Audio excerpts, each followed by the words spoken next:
Super awkward FUN-CHIVE. You're listening to the Super Awkward FUN-CHIVE. Yeah. Hello and welcome to the 44th episode, like full actual episode of the Super Awkward FUN-CHIVE. I know it can be confusing if you see like episode 30, whatever the fuck, and then it's like a special episode. So I just wanted you guys to know that this is the 44th episode. So I'm here with an actual guest for the first time in like a year. Not a year, but it's been a while. So here is my guest, the real Marcus Cage, James Cage. Yes, here I am. I am live in the flesh sitting here with Elle. Excited to, talk about whatever topics that come up. Elle decided to be a little bit mysterious with me, but I'm a good sport, and so I am excited to have this conversation today. Well, tell us about your channel, The Political Matrix. Well, actually, what a lot of people don't know, I actually have 3 channels. I started with my first channel, What I've Been Thinking, and that one I was really engaged in following a lot of the electoral politics. And so following a lot of the stuff that was leading up to the primaries and the debates and getting into that very wonky, boring stuff. And then after the primaries, I still keep that channel going and I do content here and there, but a lot of my content, more effort started going to my second channel, The Political Matrix. And that is the channel where the other one talks politics, but it's kind of more safe. The Political Matrix, we touch every third rail that we can. We don't spare any feelings. We don't care what we're called. It's myself, have my good buddy Emmanuel, which we call the Blue Maverick, and we have Chris Cy Lawson is my other co-host. And then I have a side project where I delve into religion and things like that on that page. So those are the fun. 3 ones I'm working on. So I try, sometimes they kind of overlap, but I want to try to separate it because I have my people who are just looking for conventional world news and politics, and they don't really want to touch some of those other areas. And it's not because they necessarily disagree, but it can be just that they know the perception that's latched onto you if you even say certain things, whether they're true or not. So, the one current theme I try to push throughout all the channels is I'm going to speak what I believe is the truth as much as possible. And so sometimes I'm going to get myself in trouble and hot water, but hey, that's what we're here for, right? Yeah. I mean, if we're not making a fuss, then we're just like sitting on our ass, and that's just not getting anything done. Exactly. I mean, after the primaries. Now, the primaries. Yes. Here we go. I'm not sure who you were aligned with at the time, but for good or bad, and I'm not saying that I was with this person thinking that they were the greatest thing since sliced bread, but I was a backer of Bernie Sanders. Same Z's. So, and for those who are out there who have your little this, we're talking about primary time. We're not talking about Bernie of right now. No. Primary season where there was a lot more hope and glee in our eyes, and we actually saw like, we might actually be able to do some things. Maybe, make a crack in the wall. And then, let's make it awkward real quick. I felt like Bernie completely, I don't know if his balls got kidnapped or if they got mailed to Nicaragua or like what happened in that process. Because I actually did a couple of videos like the speech which I wish Bernie Sanders would do. And I was kind of, okay, Bernie, at some point, turn on the heaters. You got Glass Joe in front of you, just throw a punch. And he's just trying to blow on him to get him to fall down. And then even the press is like eating his lunch and he's scared of the press. And I'm like, oh, what kind of man are you? I mean, and no disrespect to women out there, because there are a lot of fiery, badass women who don't lay down. But I mean, you're supposed to be the leader of a cause that's supposed to be rambunctious and fighting. You say, even if I get Joe Manchin, I'm gonna get the protesters and we're going to Joe Manchin's district. And why does that calculation change because you don't become the nominee? I mean, why aren't you still using that weapon, I feel? Well, I felt in 2016 like I got fucked and I was not going to do it again. And even at that point, I was saying giant meteor 2016. So I had chosen to just go with the anti-war candidate, which was Jill Stein, like a lot of other progressives or people who pretend to be progressive, as it turns out now. But, you know, I felt really good about that because I was like, for once, I've voted for someone with in good conscience that I thought would be a better option than the ones involved and would get us into the least amount of trouble abroad and domestically. But then she went and did the recount thing, which was a total mistake, and ended up blowing up in her face and everybody else's face. But I see where she was going with that, but it was just kind of like, girl, you know what, you're not going to change the wheel. Yes, go sit out. Go sit out. This wheel is going to keep turning no matter how much you do that, because that's not going to happen. And as we saw in this election, previously, in the general election fraud was everywhere, and now we're supposed to ignore it because it's a Republican thing now. Well, yeah, that's something where the disconnect, especially in the so-called lefty media independent sphere.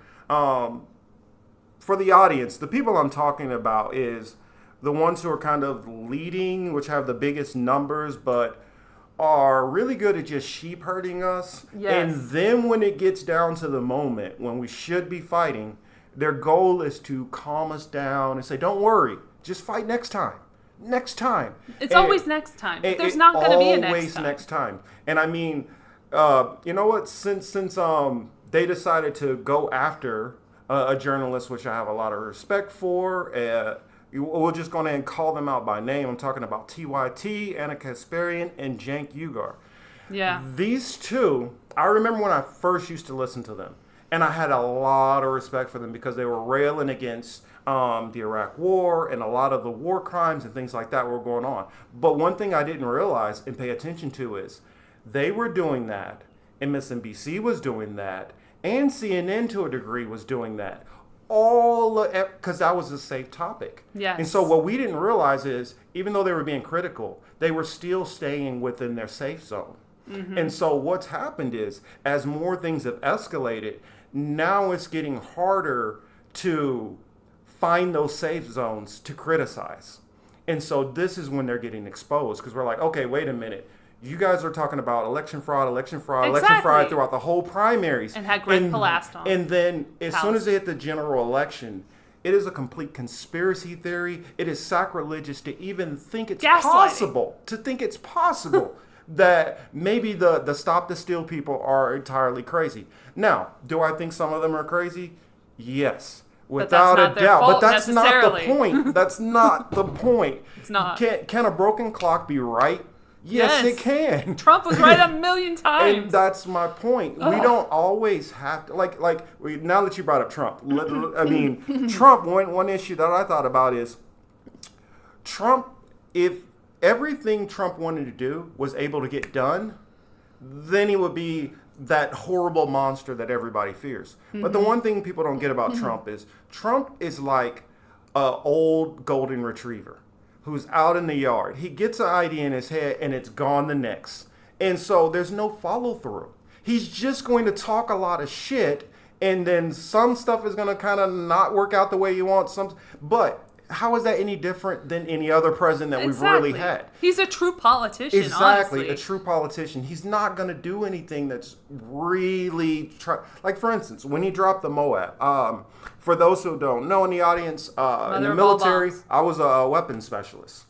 You send out a bomb like the Moab, the only thing you're trying to do is shock value. You're trying to say, look, we did something. Notice he did that one, and then what other military action did Trump initiate outside of conflicts that were already going? Zero. Now, if we look at Obama went in with 3 wars. By the time he left, we were at 7, and you could possibly even say 8 if you start throwing in Chad. Yeah. I mean, we started going into Somalia was more pretty and more. bad, too. Somalia was bad Yeah. too. And then it's always funny to me whenever I have people who will say, well, you know, coming from the black community or minority community, aren't you happy that you at least had Obama, you know? And then I'll hear Republicans that they'll say, well, Obama was reparations. And I'm like, how? Black Lives Matter started under Obama In because he 2016. wasn't doing shit. I mean, and it goes even back to, what was it? I remember what the Trayvon Martin stuff was when it actually kind of congealed. And then it went crazy with Ferguson. And at the time of the Trayvon Martin shooting, I was living in Florida at the time. I was only about maybe an hour and a half from Sanford where it happened. And then right after that, you had the Jordan Davis situation, which was literally 7 minutes from my apartment at a gas station, which I used to go get gas at all the time. And you're seeing event after event after event just go crazy under Obama. You look at what happened with the Flint, with the water issue, and that was mostly in a predominantly minority areas. And he gaslighted them. Yes, and then Obama wants to come out and talk about Pookie, pull up your pants and all this shit like that. What about Standing Rock? What did you do to the natives? What about Denmark, South Carolina, the water issues there? Let's see what happens in Standing Rock. And it's like, this guy has just not done a damn thing. And you think because his complexion is similar to mine, then that means the same thing. For one, how many nations is it in Africa? If you want to just pencil me as African. Yeah. How many nations is it? Are all of them on the same accord? Are all of them buddies? Are all of them friends? Do they all even have the same DNA coding? No. We're like not European. all the, it's not everybody. It's just like saying, you know what? Whatever, British and Russian, you guys are the same exact thing. And, I know nothing about Poland. And that sounds insane to most people just in general. Even though DNA is even a little bit closer. But the cultures are vastly different. Mm-hmm. Vastly different. Even though 42% of the world speaks an Indo-European language, which means half the world speaks from the same language family, the languages are still different. Mm-hmm. I can listen to, for instance, I speak multiple languages. I can hear something in, say, French, which, just because of the pronunciation, throws off me even catching what they said.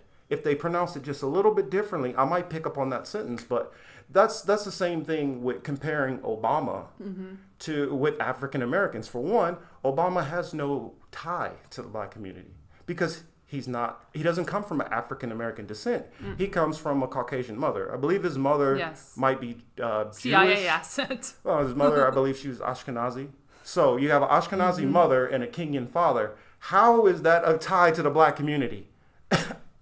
Zero. It's the same thing with Kamala, which I could go there. I mean, a lot of people don't know Kamala's grandfather is a famous plantation owner in Jamaica. I know. I read about And that. so a white plantation owner, and you guys are trying to call her the African American community. I'm sorry. You know I get on with my little tangents. I don't want to dominate the show. No, it's okay. I just want to get sources for that. Yeah, I mean, because now we have to do that. Even on a podcast, we everybody literally have to prove every little thing we say. I hate that, but opinions don't. Well, and that's the reason why, on my other channel. Oh yeah, I didn't even say the name of my other channel. My other channel is called Hebrew Apologetics with Marcus Cage. On that one, the way I'm laying out, the information is I'm laying it almost out like a trial lawyer. I lay out a little bit of information and then a whole bunch of documentation to go with it. So, okay, now we've established this point and I'm not just fishing this out of the air. Now we'll go on to the next point.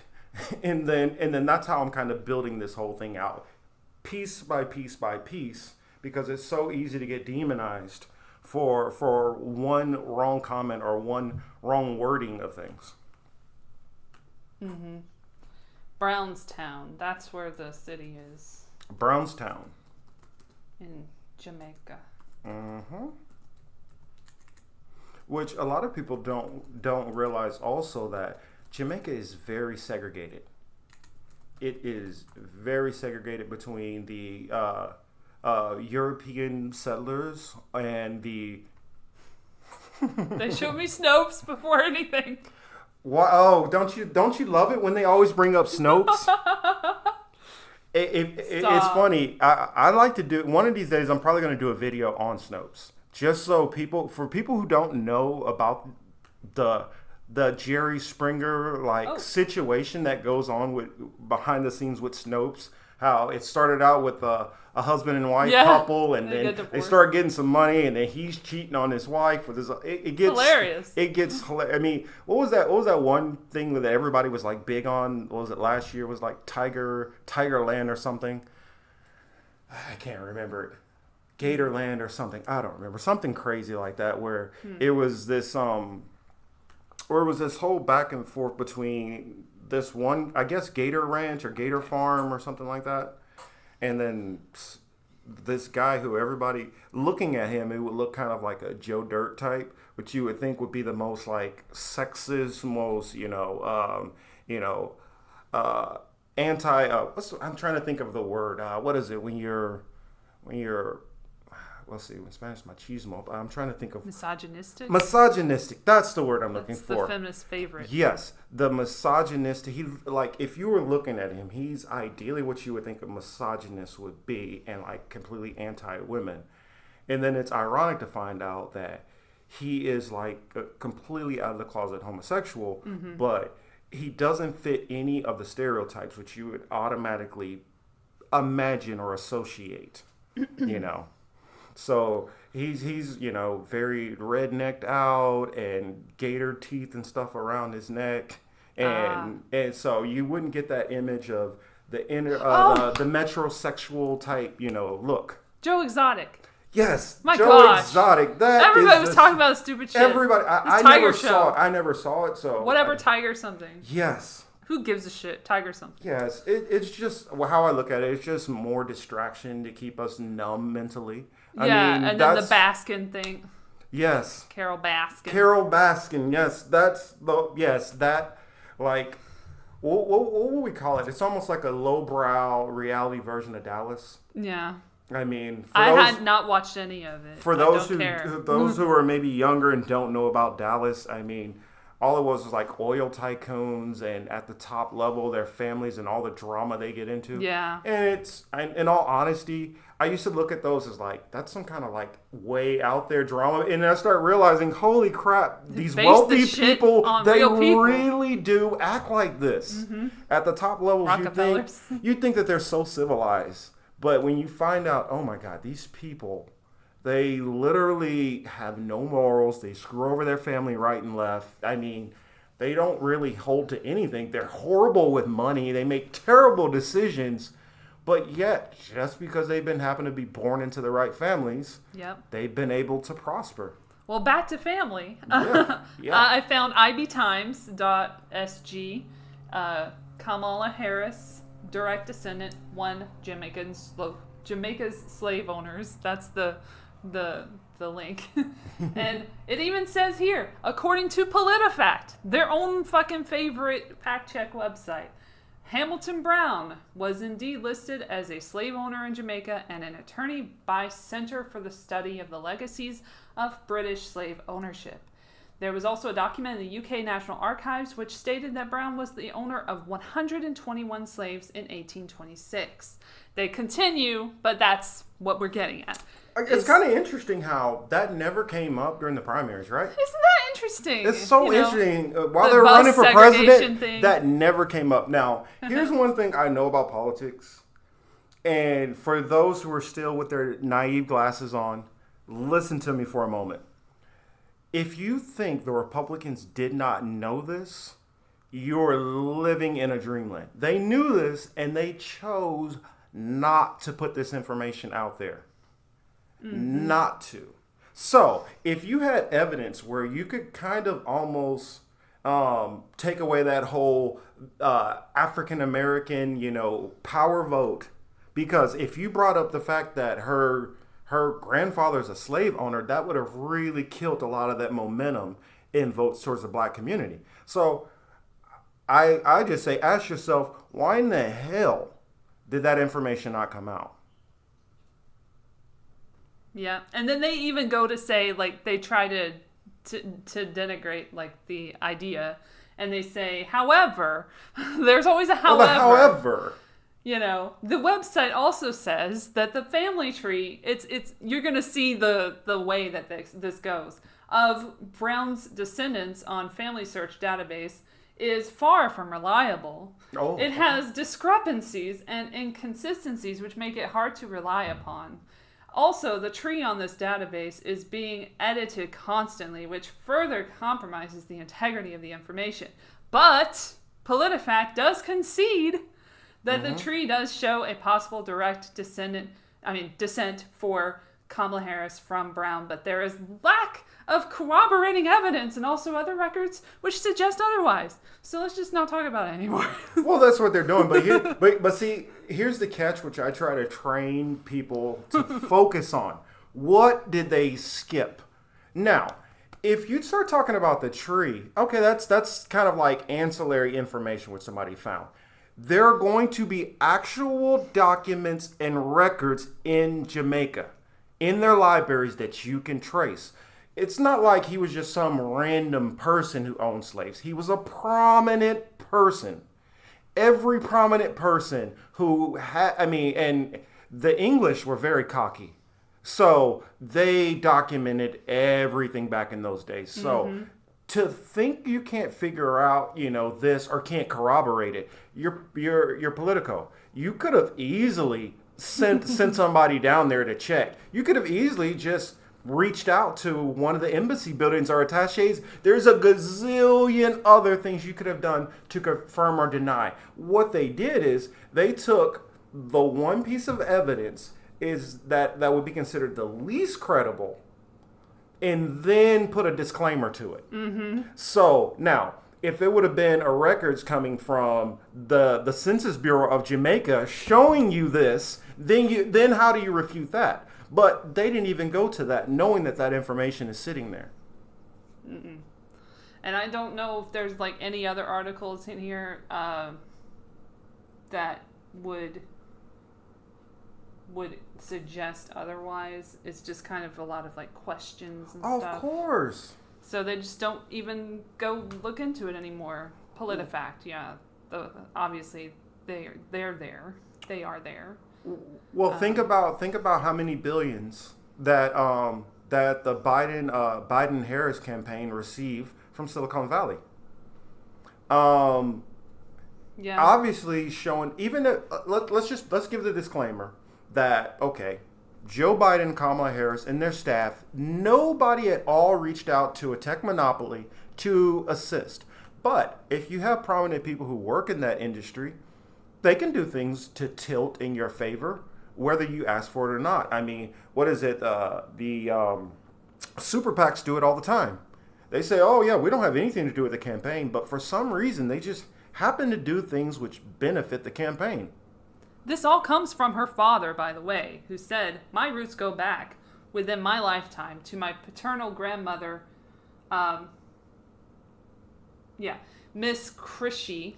Yes, and that would be his the Indian side. Christiana Brown, descendant of Hamilton Brown, who is on record as plantation and slave owner and founder of Brownstown.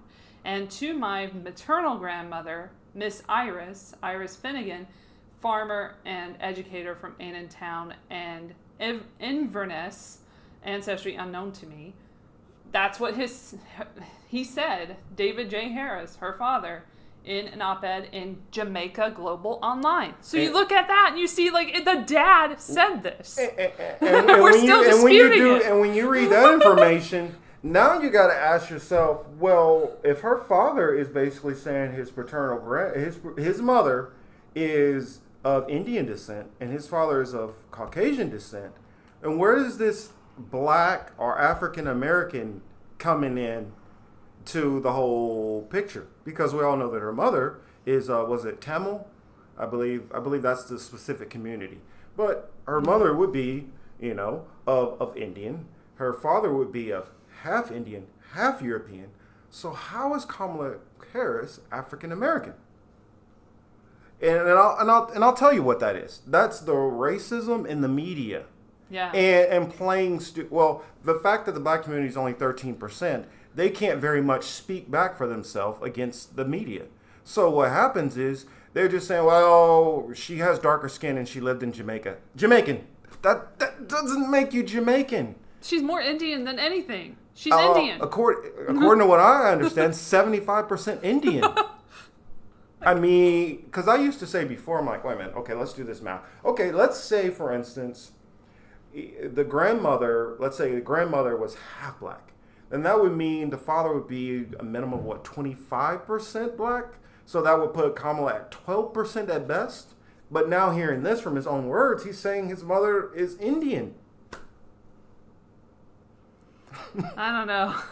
Well, what I try to tell people is, we live in such a propagandized world. I wonder if she's estranged from him after this. Oh, she is estranged from him. I bet, yeah. Well, remember the comment when he came out about the primaries. A lot of people, they only focused on that one comment about the smoking weed comment. Oh, yeah. But there was more that he was saying. And so the media took that, he started saying that. And so in order to take the light away from all the other stuff that he's saying, they focus on that one comment. And I mean, what I find is, what the media will do is, even when there is a story, what they'll do is, let's go to the least critical part of the story. And let's just focus on this part over here. Let's leave all this other stuff on the side. Let's not even go into this stuff. They're doing that now with the vaccines and the virus and all the adverse effects and stuff. And children are getting injected with this, and they don't know what they're getting into. Well, I mean, and the myocarditis. Yes, I mean, well, go explain to people first more on that one. Inflammation of the heart, it gives these children 12 to 17 or 16, whatever the hell their age cutoff is for children now. But you know, it gives them these issues, and it gives them issues at 18 and above. Really big heart issues that are going to be with them for possibly forever. Yep. This vaccine from Pfizer is doing that. Well, and that's something that I've noticed. It doesn't matter how minimal your criticism, or even not, we won't even say criticism, just questioning. And we're supposed to question everything. It's not even allowed.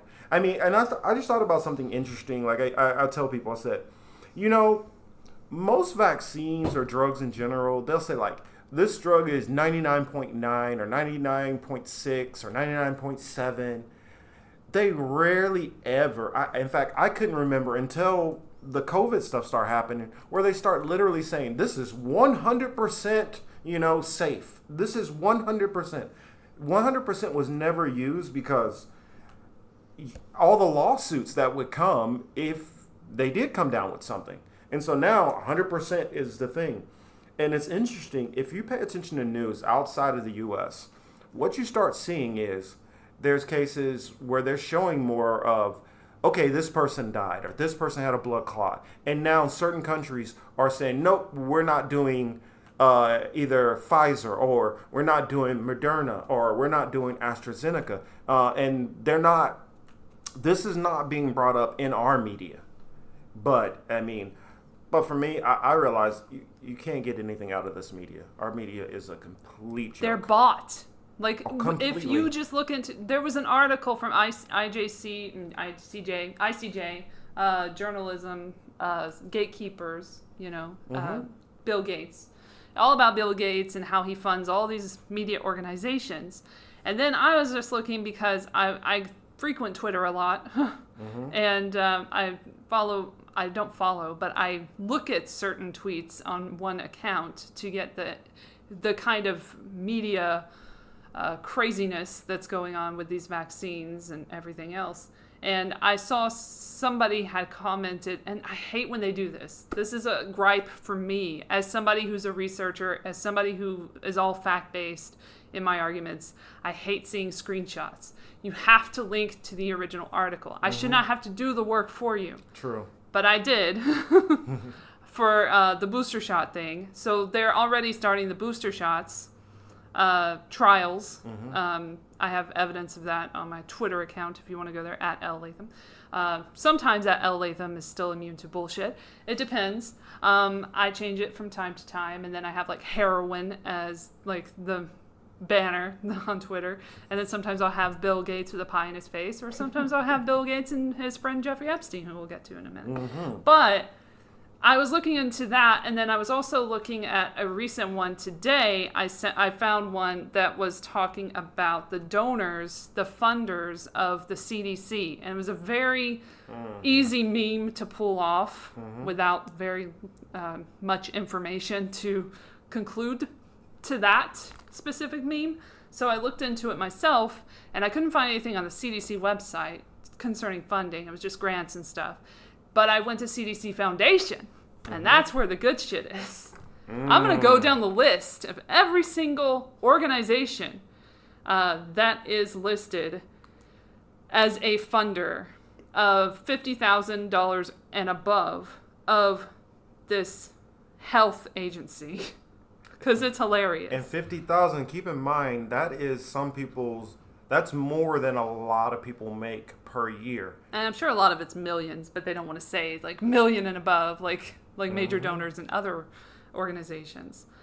So our donors, you can go to cdcfoundation.org. I will leave a link, as always, in the show notes. So going down the list. 1, they have a partnership page, 2, that I'll also link to, because that shows that Bill and Melinda Gates Foundation is not included, but they are major donors, as it turns out. But there are Pfizer, and there is Merck, and there is Bank of America, Northrop Grumman, all kinds of fun shit. Chase Thermodynamics. Booz Allen Hamilton. Yeah. Okay, so 50,000 and above. Anonymous. Who cares? Act Blue Charities. Act Blue. Isn't that interesting? Isn't that interesting? I've never heard of them. Yeah. Have you guys heard of them? That's news to me. I don't know. I'll just do the relevant ones. Is that maybe like a Dodger foundation or something? Blue, because the Dodger blue, maybe? I don't know. I've never heard of them. I've never had a lawsuit with them at all. I don't know. Adobe, really? Adobe. I'm just going to, the relevant ones, not going to go through everyone because there's just not enough time for this random shit. American Airlines. Oh, wow. Group Incorporated. American Express Foundation. The usual suspects. What's in your wallet? AstraZeneca. What? Huh? What? Why? What? That seems a little weird. Really? AstraZeneca. Athena Health. Athena Health, too? Bayer. Good old Bayer. Bayer. What? Corporation, Why would they have pharmaceuticals Monsanto. And drug companies? It's amazing. Bank of America.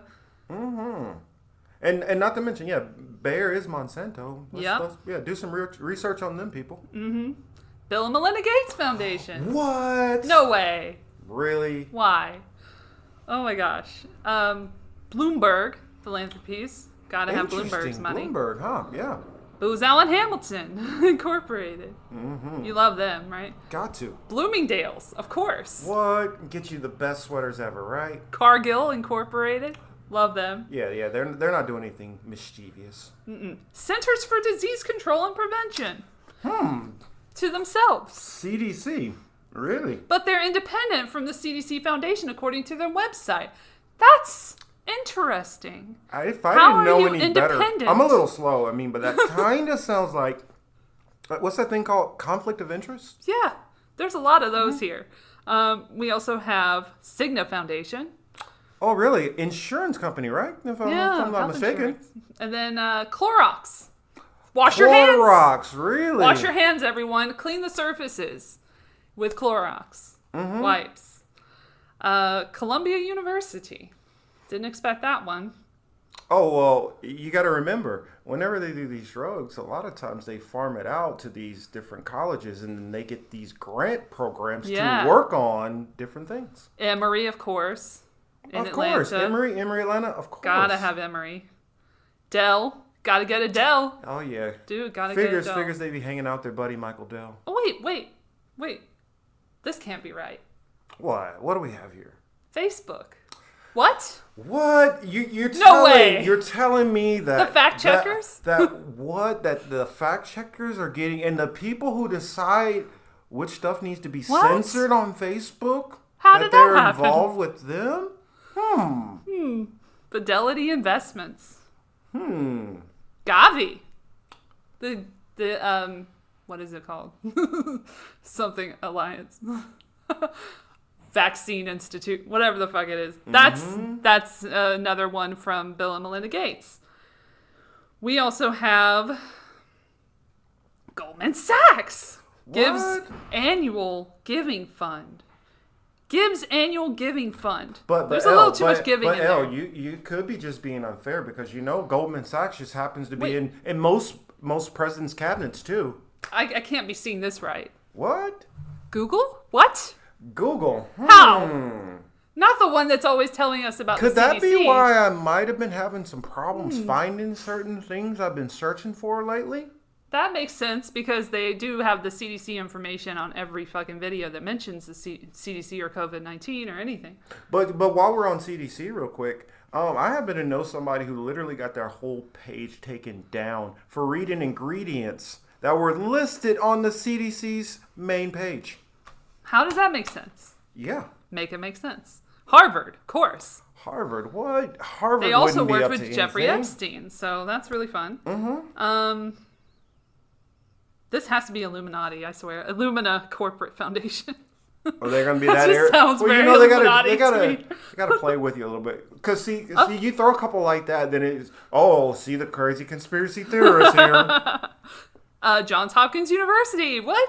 But they put on Event 201. But played X. For those who don't know, I'm going to be straight with you guys real quick. For those who don't know, Johns Hopkins University, and look it up if you don't believe me, they are known for clinical trials. Yes.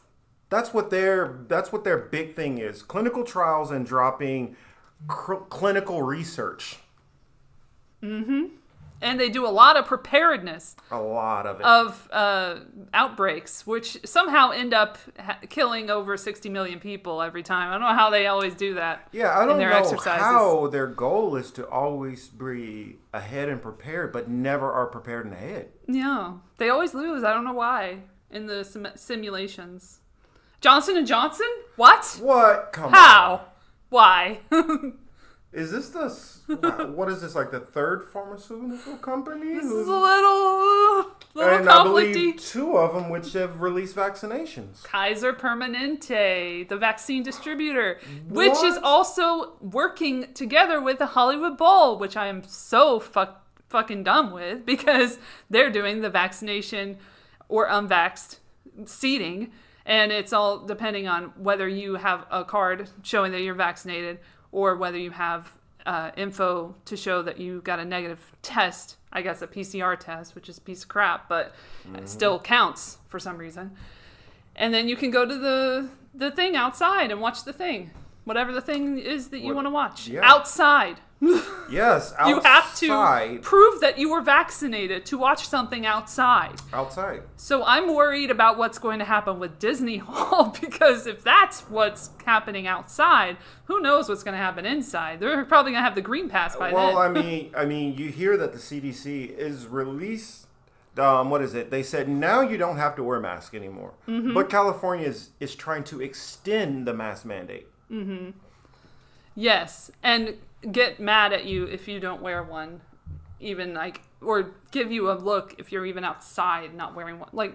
Come on. Well, and here's some things which the media always gives you this impression that it is life or death for every single person, even if you get COVID.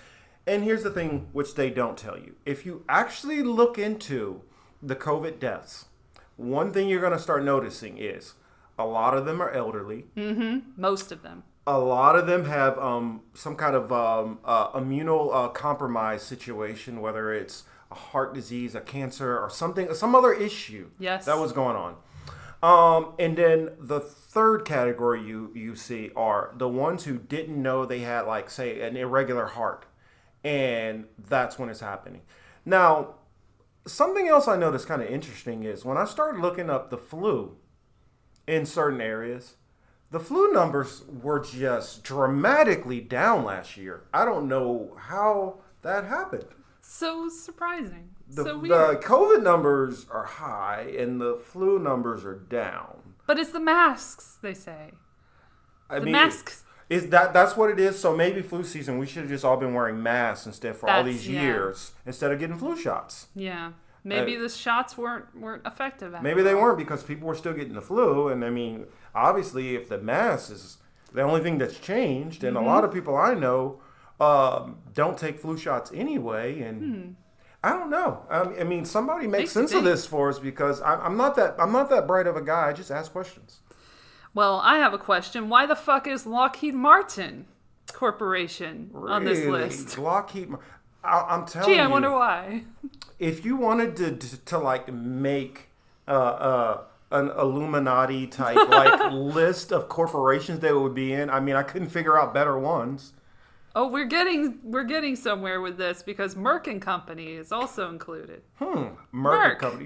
You gotta love the name on top of it. I mean, people think you know what Merc is if you like what that word comes from. Mercenary. I mean, got a lot of those in Iraq right now. Got a lot of those in Afghanistan, in Silicon Valley too. Yeah, we got them everywhere. Actually, Wall Street's probably the worst Mercs. Well, I don't know how they got on the list, but Microsoft, like what? How did that happen? Microsoft, I thought they had a bad falling out. Microsoft and the CDC Foundation. Morgan Stanley Global Impact Funding Trust Incorporated. MS Gift Incorporated. That's a lot. That's a long title for Morgan Stanley, which is right next to Morgan Stanley. Like literally like just say Morgan Stanley at that point. Oh, wait a minute. Did I just see New York Life there? Yeah, you did. New York Life, and remind me if I'm wrong, Elle, is that not a, what is it? Health insurance, not health insurance, but life insurance company. That's life insurance. Mm-hmm. And what's life insurance for? If you die. If you die? Oops. Okay. All right. Let's go on. I mean, just at the end, you see like Northrop Grumman Corporation, which is just great. And you can't have Lockheed Martin without Northrop Grumman.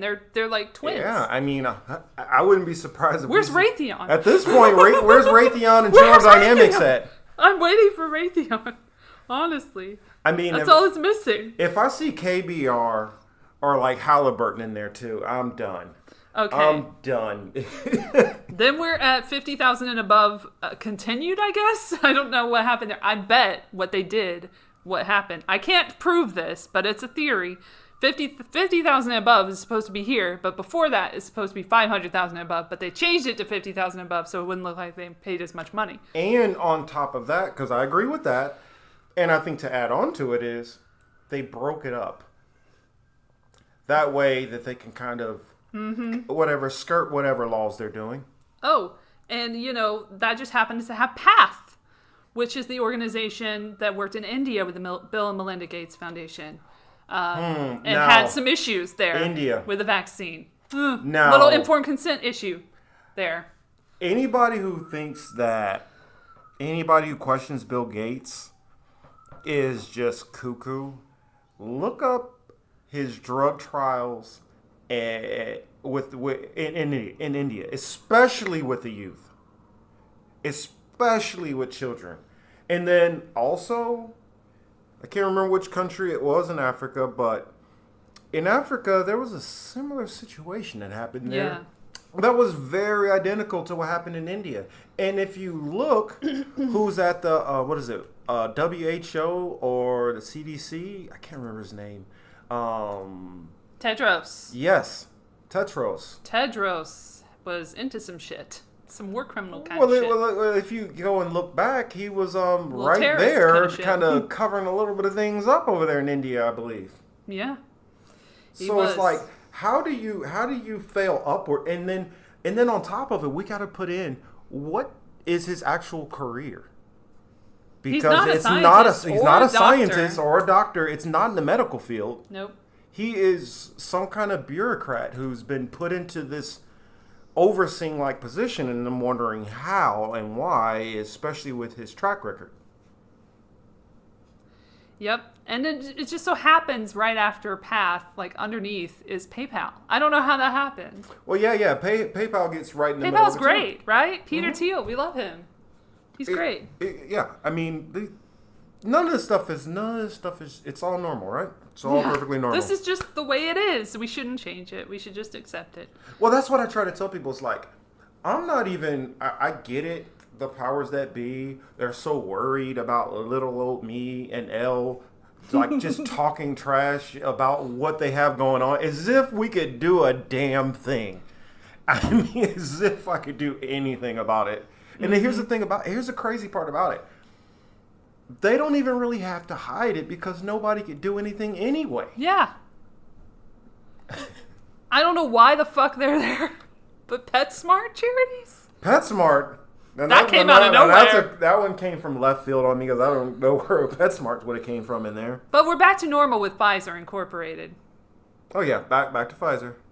I don't know. That makes sense. Well, remember before when they said something like or in the early days, they were talking about people catching COVID from their animals and their pets. Yes. And then possibly their pets getting it also. Yes. I don't know. Maybe somebody was thinking of what if the dogs start getting it, and now we got to get your dogs vaccinated too. And put a mask on him. But yes. Sorry, Scrappy, you need a mask. Wear a mask, you. And you too, little Simba the cat. I don't know how this is just, it's another out of nowhere one. Pinterest. Like, it's everyone. Where's Reddit? I'm waiting for Reddit. Well, technically, now that you think about it, Pinterest technically does do a lot of memes and stuff about what's going on. That is interesting. And if you want to kind of like smooth over somebody who's been kind of talking a lot of trash about you, it's a good way. Then we've got Prudential, of course. Oh, another financial firm, huh? The Rite Aid Foundation. Rite Aid Foundation, really? SC Johnson & Johnson. Or SC Johnson & Son. So not just Johnson & Johnson, but we have SC Johnson & Son, which is the other part of the corporation. Yeah, that's the part which, that we think of as the lovable and cute side. Mm-hmm. Oh, they do all your stuff for babies. Then we've got Roche Diagnostics Corporations. Oh, yeah, I figured they should be a little bit conflicting with the testing and everything, but okay. Then Salesforce. We've heard about them a lot this year. I mean, a lot of researchers have. Look them up when you get the chance. I don't have time to get into that whole rabbit hole. A little messy. But that one's fucked up. Then Siemens Healthcare Diagnostics. Really? Incorporated. Man, don't they have their hands in a lot of stuff? I mean, I think this is just a coincidence that Spotify is on this list. Like that's clearly a coincidence. It's something I'm dying to say about them, but I'm like, I'm gonna leave it alone. I mean, I'll say this part, that if you look back to that company, before they became what they are now, they had a very, very prominent role in American history. Very prominent, more than most people would even understand. Siemens, not Spotify. No, not Spotify. Not Spotify. Let's just clarify. We're talking about that. Siemens. Siemens, SIEMENS, not. And without getting Elle into too much trouble, I'll we know slip this out. I'll say they were directly involved. Look up them and World War II. That's all I'll say. Also, while you're at it, they're not on the list that I can see, but IBM is really making bucks off of this whole propaganda campaign for the vaccines and the vaxports and everything. So look into them and the thing that we're not going to talk about exactly because. Yes. Normally I would because I just don't give a shit. But see, I used to tell people, like, this is how you know who's in power. Yeah. By what you can't say. By what you cannot say. Because, like, for instance, I tell people all the time, yeah, you can get some heat for talking about every community, but there's one community everybody knows, you better shut your mouth. Mm-hmm. Or if you're just bold like that and want to keep getting your channels and shut down, or if you have millions and you want to start losing, whatever. That's the reason why people like Deshaun Jackson and Nick Cannon had to tuck their tails between their legs. Yeah, sad. So after that, we get to T-Mobile, of course.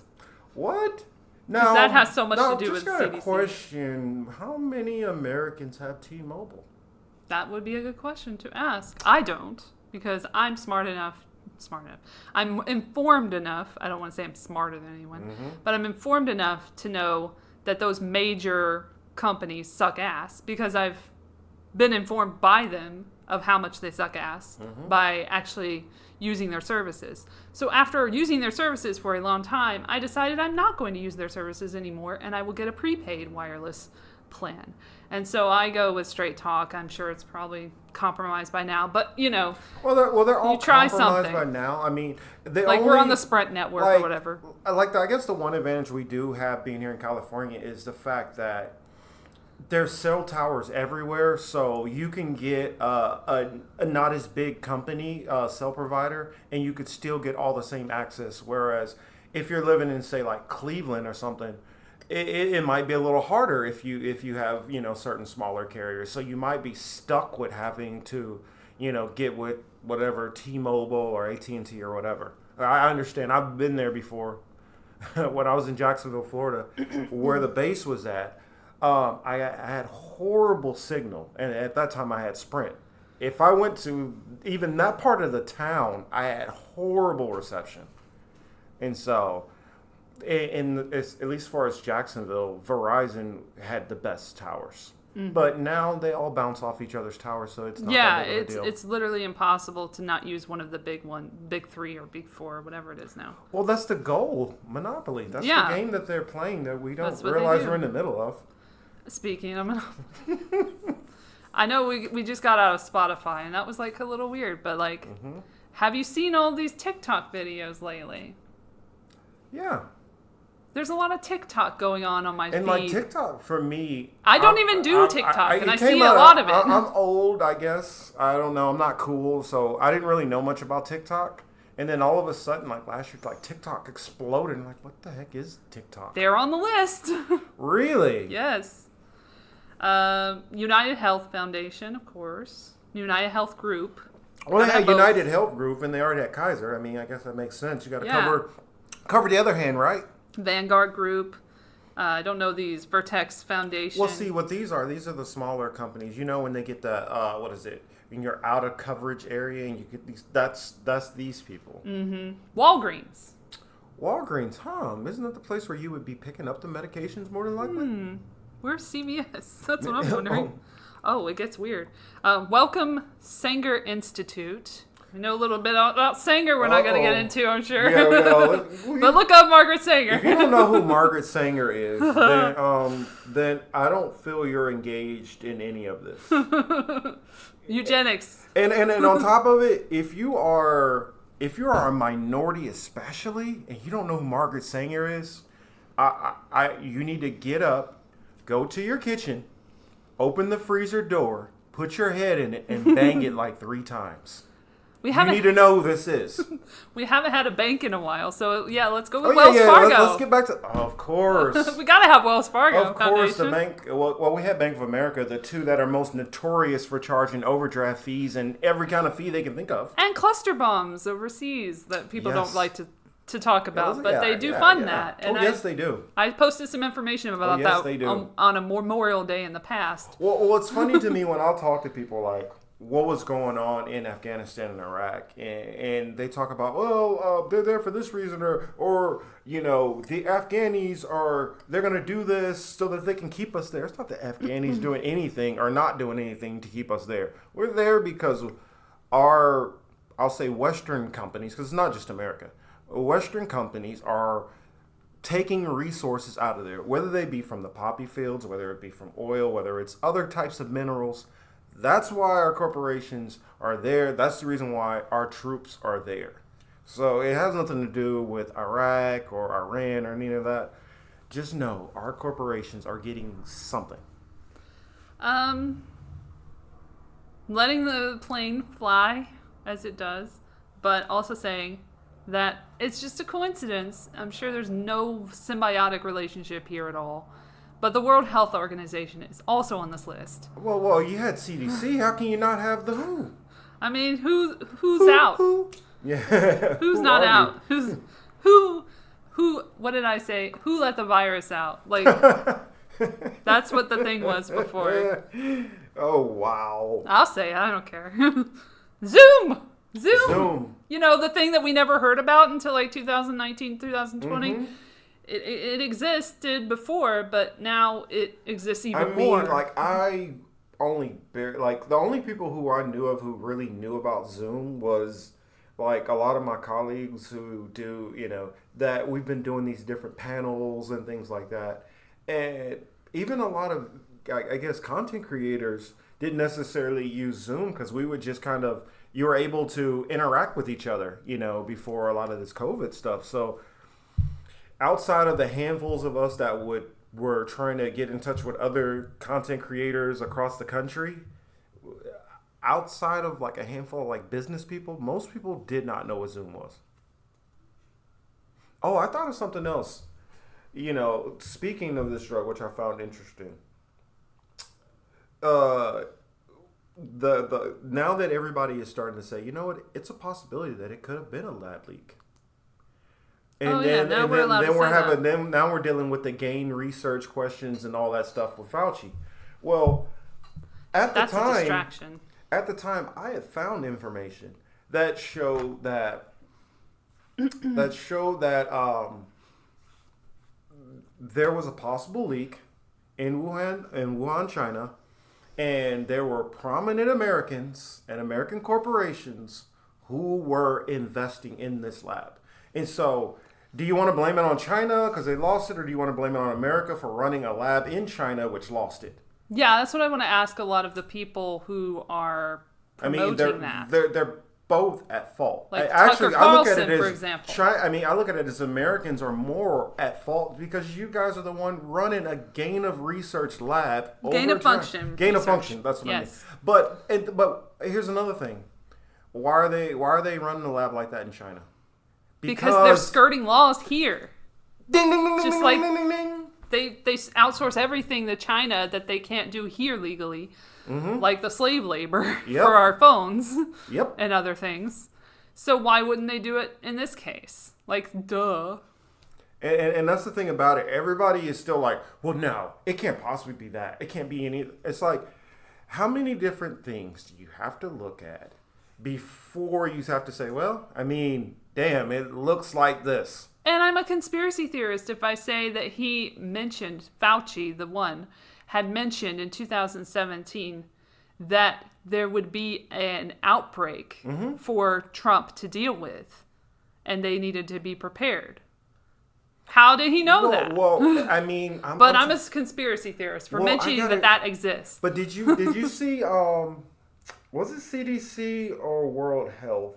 They had like the whole scenario of like, okay, this is what it was like one of their prepared drills. Now, granted. Yep. They do these all the time, but this one was like... This one was a little bit eerie how much it echoed everything about COVID. I mean, down to, like, they had a portion where they acted out what they believed, like, the reporters would be the questions that they would ask. And, like, what the specialists would be saying back to the reporters. And the weird thing for me is that you can literally match some of these newscasts up, like identical, and it's almost word for word exactly. Now, you can have some questions which are going to echo, but how do you have chunk after chunk after chunk, which is exactly just like this plan that you guys planned out? Exactly. It's maybe the simulation continued. I mean, the hoax people do have some points. Mm-hmm. I'll give them some credit that the PCR tests don't work, and that is something that was iterated in one of these exercises, a Clade X by Tara O'Toole, the one behind Dark Winter as well, and Event 201, who works at In-Q-Tel as executive vice president, just so happens. And she said herself that is not a diagnostic test, and they need a rapid point of care test. Mm-hmm. And did we ever get one? Nope. We got antigen tests. I don't really know what those do necessarily, but I think you have to look at the situation and you have to look at the facts, and the facts just do not support this being a bat soup situation. When they came out with that shit, I was at work and I was like, there's no way that's true. Well, and then on top of it, you know, like, I think I can't. What was it? Washington Post, where they're saying now it's racist if you say the lab leak scenario, and I'm like, and granted, I didn't come up with this idea. I think it might have been Sagar who said this. He'll make a good point every now and then, but he said, "Isn't it more racist to say that it's natural that these people are eating bat soup and all that, and that's just normal?" That's super and so racist. they infected everybody from their bat soup, and you know. And that caused a lot of racist reaction. And I too. believe it led to a lot of the anti-Asian violence which did. happened. Now, it didn't help with Trump calling it Kung Flu and Wuhan. That doesn't help either. But if you didn't have the media saying, oh, no, it definitely came from that, then you wouldn't have had that narrative. If it's looked at as a lab leak, then that's something you could look at as, that's something which the scientists, government, those types of people did that. Not blaming it on the people of China and their dietary habits. I mean, that's outrageous to me. It is. And then I wanted to say, just for no particular reason, I found a clip and I shared it on my Twitter. So I share it here because it's interesting. Because there was a show, and again, if you look at the predictive programming, they'll be like, oh, it's just coincidence or whatever. But this was a show from the UK called Utopia. You may have heard of it, from 2013.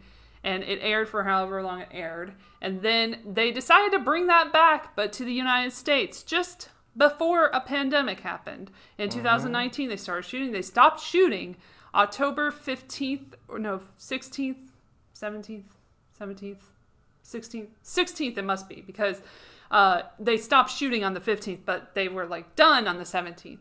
I mean the 16th, goodness, of 2019, which was a couple of days before Event 201 happened. Just so happens. This show, not yet, this show was aired throughout 2020, but then all of a sudden it just like ended. Like it had one season and that was it. And then it was on Amazon Prime, funnily enough. John Cusack's first TV role. And again, it's based on that work, but it's different. So I'm going to play two different clips, actually, because I want to be as truthful as I can and show you the difference between these clips, because I listened to the original one, which is basically about a virus outbreak thing and how this dude is behind it. For population control reasons, it just so happens. But really, but the clip from 2013 is starkly different than the 21. And somebody even put like 2013 versus 2020 because they saw the difference. They noticed the massive difference. Yeah. I'll try and find it. It's kind of like what we were talking about before, the difference between the two total recalls. Okay. I don't know if this is where to start it. Let me start right here. I don't want to play the whole damn thing, but... Okay. So Melinda's with Elle? No, hang on. I mean, are we sure? I mean, did she know? Of course she knew. Who gave her the phone? Ian, she's tracking us. The only reason why they're just not listen. Here is 'cause You'll they're understand it. waiting for the That doesn't make sense. She saved us. She got Grant off the hook. What's the point of saying it?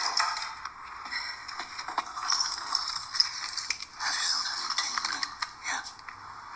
Tremors. I'd be grateful if you told me. I worked so hard on deals. What's your blood pressure? I'm not after a fucking checkup. Why? Why'd you do this? We weren't interested in what deals did to the subject. We just wanted to know if we could engineer a change that would be passed on. And we did. As an experiment. It was a success. Success? Did you just... My father died of this? I've done so many terrible things. But what we are doing is right. Did you say right? Brown people, white people, Jews. I assume you're referring to Carvel's supposed paper on eugenics. But Carvel was misunderstood. Yeah. Just like Hitler. He wasn't talking about race. He was talking about survival. We've now passed 7 billion on this planet. When I was born, it was a little over 2. rising, oil's ending, when our resources end in 20 years, given everything that we know of our species, do you really think we're going to just share? So your answer to that is some kind of genocide? No, it is not. It is not genocide.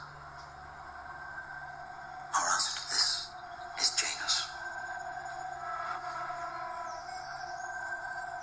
Janus consists of a protein and an amino acid. Independently of each other, they're harmless. But when they're brought together in the subject, they act as a genetic trigger that prevents chromosomal division. The cell targeted can no longer replicate itself and is thereby rendered useless. The change is permanent and hereditary. Which cells are targeted? Those that control fertility, Becky. What are we hearing about now? The purpose of Janus is to sterilize. The purpose of Janus is to sterilize the entire human race.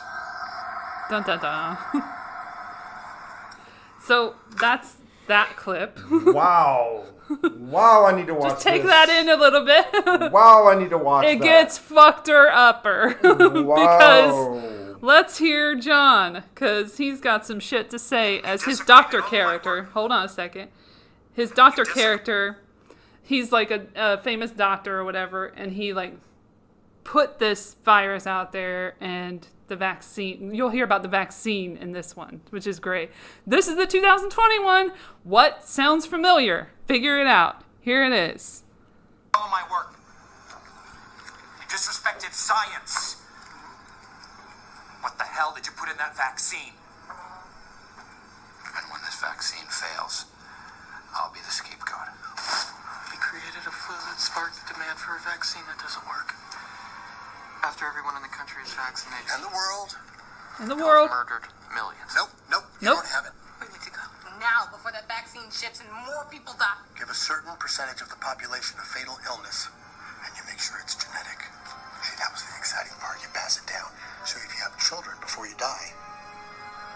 Becky, do you have children? How much evil do you have to do good? This one's a compilation of clips. By the need to know what happens next. Do you want to know what happens next? Yes, please. Your father created a world-changing, not world-ending, a world-changing, world-improving omnivirus. And we have taken that virus and embedded it in the vaccine of this Stearns flu. I knew it. I knew it. You created a panic and now everybody's begging for the vaccine. No. Demanding. Why would it they do that? With all the entitlement of a first world country. Yes. And now we have exactly what we want. Hundreds of millions of Americans lining up, Lining offering up. us their arms, and letting us give them our creation. Roll up your Sure, when sleeves. every vaccinated person starts dying, they'll trace it back to you, undetectable virus or not. You've all been very busy. You're all very sharp. Are you sure none of you would like to come and work for me?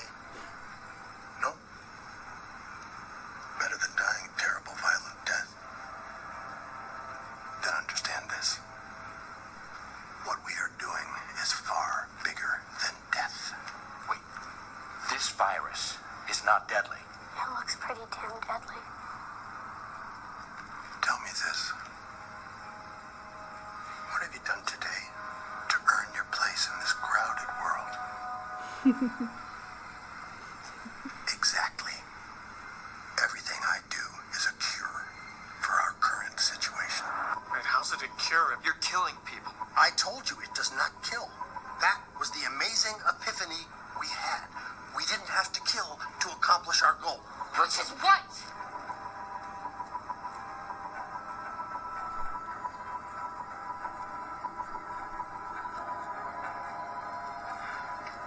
We intend to stop human reproduction for 3 generations. That's all. The busy, endless global assembly line of babies will grind to a halt. You're sterilizing people? In the first 5 years, we'll start to see major birth rate declines as teenagers vaccinated today hit their childbearing years. You're controlling the future of human civilization. Is that what they're calling it?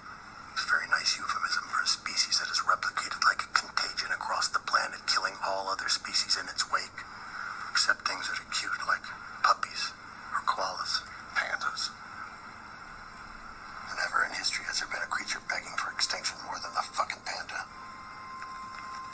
Except us. You hate people that much? On the contrary, I love people. The hell? Why would you? Doing what our government or citizenry is too spoiled or self-indulgent to do. We are saving ourselves from ourselves. Halting overpopulation. 100 years ago, the global population was 1.7 billion. 2011, it reached 7 billion.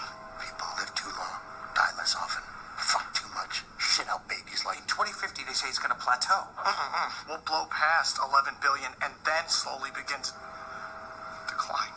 But by then, it'll be too late to save an Earth that bears any resemblance to a world we actually want to live in. This planet. I love this planet. So I decided to take care of the problem. By injecting your virus into the veins of every human on it? Global warming, mass extinctions, food, water shortages. All these problems can be boiled down to one thing. Overpopulation. It's not as simple as that. But it is. At 1.7 billion, we can be as decadent, self-indulgent, and shitty as we want. At 10 billion, we have to live strategically. We have to live modestly. We have to live selflessly. And as you know, we're not that good at it. And you're beta testing it on Americans since we're the worst. If we don't do something now, right now, in a decade, our world will experience extraordinary privations. A war of all against all. Water. We'll go to war over water, and the people who will die first are the ones without power and money. And by then, we'll be fighting over a world that really isn't worth fighting for. You can't just decide people won't have babies because... Ken and I did. What about what this does to people's society? Salvation. We can form a new society. The grand social experiment. So, that's Wow. fun. I mean, It's just fiction. fiction. Okay. Man, I almost don't know what to say after that. I mean, I'm trying to remember who was it where they were talking about. They were literally talking about the overpopulation, and it started mirroring some of the stuff that he was saying in there.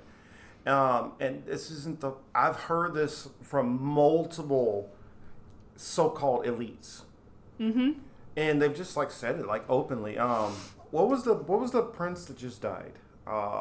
Philip. Philip. Remember what he said? Oh, yeah. His quote for the audience, so you guys can be refreshed. He said, when he dies, if he could come back, he would come back as a virus, so he could take care of overpopulation. That is what a lot of elites believe. Now, the weird thing for me, honestly, it's like, if I was like in that room, in that scene or whatever, and it could have my voice, I'd say, you know what? Here's the problem. The people that have been running everything for like the past 500 years, you guys are the fucking problem. It's not that we can't share. You can't share. Yeah. The real solution, if you really want to help everybody, is how about you spread the wealth? If you spend, I mean, studies show that once people get to a certain financial status, they have less children naturally. Yeah. So if you could get rid of the poverty, then maybe it could help with that situation in a responsible way. But no, you guys want to do greed, kill everybody off, and just live exactly the same way. You want to live exactly gaudy and have all of these planes flying over the place and everything. Like, Bill Gates, like, was trying to... That was his reasoning for vaccinations. Like, he got into vaccinations for controlling the population. And let people know, how long ago did he get into vaccinations? Oh, man. I just read the article. It was like 2006 or 8. I can't remember exactly when, but it was it was a long time ago, but it was around the same time. Getting close to like 20 years almost. I can actually get that information because I have this trusty guide, The Cover-Up Continues, The Truth About Bill Gates, Microsoft, and Jeffrey Epstein from the wonderful Whitney Webb, which is a 31-minute long read, but probably a little bit more if you want to check your sources, which I think you should do when you're reading an article of anybody. That's what they would want you to do. So it was like 45 minutes for me specifically because I had to look at everything. But it goes through all of the shit that's going on. There's a really good article that she downloaded and like put as a PDF from Vanity Fair from January 22nd, 2001, which actually mentions Bill by name as an associate of Epstein's. What? In 2001? An associate. 2001. An associate of Epstein and Gillen. Specifically, let me actually get a look at it because I want to get the actual situation right. Okay, here's the body. So it gets to, and the guy who wrote it is Nigel Rosser. He's the one who wrote it from the Evening Standard. It's all about Prince Andrew. He doesn't have a last name, but Prince Andrew from the royal family of Windsor. Andrew's fixer. She's the daughter of Robert Maxwell, and she's manipulating his jet set lifestyle. So it's all about Gillen manipulating him and telling him what to do. And then she has this financier boyfriend who won't get married to her, so she hates him for that, Epstein. And there's interesting information that they went on holiday together, as the British say. For her 39th birthday, they went to Thailand. So that's fun. We have a little bit of information regarding Thailand, unfortunately, that there was some trafficking of young ladies, young children who are girls, to Epstein from someone who accused him, which was Virginia Giuffre Roberts. So she had made that accusation before in the Netflix special Nope, that's not the name of it. Is it Dirty Rich? I don't remember. But Filthy Rich. That was based on the book by James Patterson. Was it James Patterson? I want to make sure that's true. Who, oddly enough, worked on a book, The President is Missing, with Bill Clinton. But yeah, let's believe everything he says in a book. Well, let's let him take care of that. I heard like situation. This is like kind of like a little off subject, kind of interesting thing, which Bill Gates that he said, I believe. I gotta double check it, or you guys can all double check me. But his excuse for being around Epstein so much. That's funny. Was that he was he was getting tax information. That's one of the excuses. And the other excuse was that he was trying to help him get a, Nobel Peace Prize. Oh, yeah, that's a new one. So, yeah, I'm like, why do you need to go to Jeffrey Epstein, of all people? And how is Jeffrey Epstein connected to the people that give out Nobel Peace Prize? How is this going? This is what you need to explain. Because if he's tied to those people, then we know what he was doing. So what are they doing? I mean, I know a lot of the QAnon and conservatives were talking about like the elites and like small children and all that, and it always sounded a little off to me because I'm like, okay, yeah, whatever. But we don't think of sometimes that if you're under 18, you're still a child, technically. So a 15, 16-year-old girl or boy, that still would be, that could qualify under children that they're messing with still. So that's something where the QAnon people, they might have been a little bit off in the age range, but they weren't wrong in what was going on. No. Maybe they might have been wrong about locations, but they weren't wrong in what was overall going on. Okay, and then so at one point, oh shit, it's a PDF. I have to get through it. Jeffrey Epstein. Okay.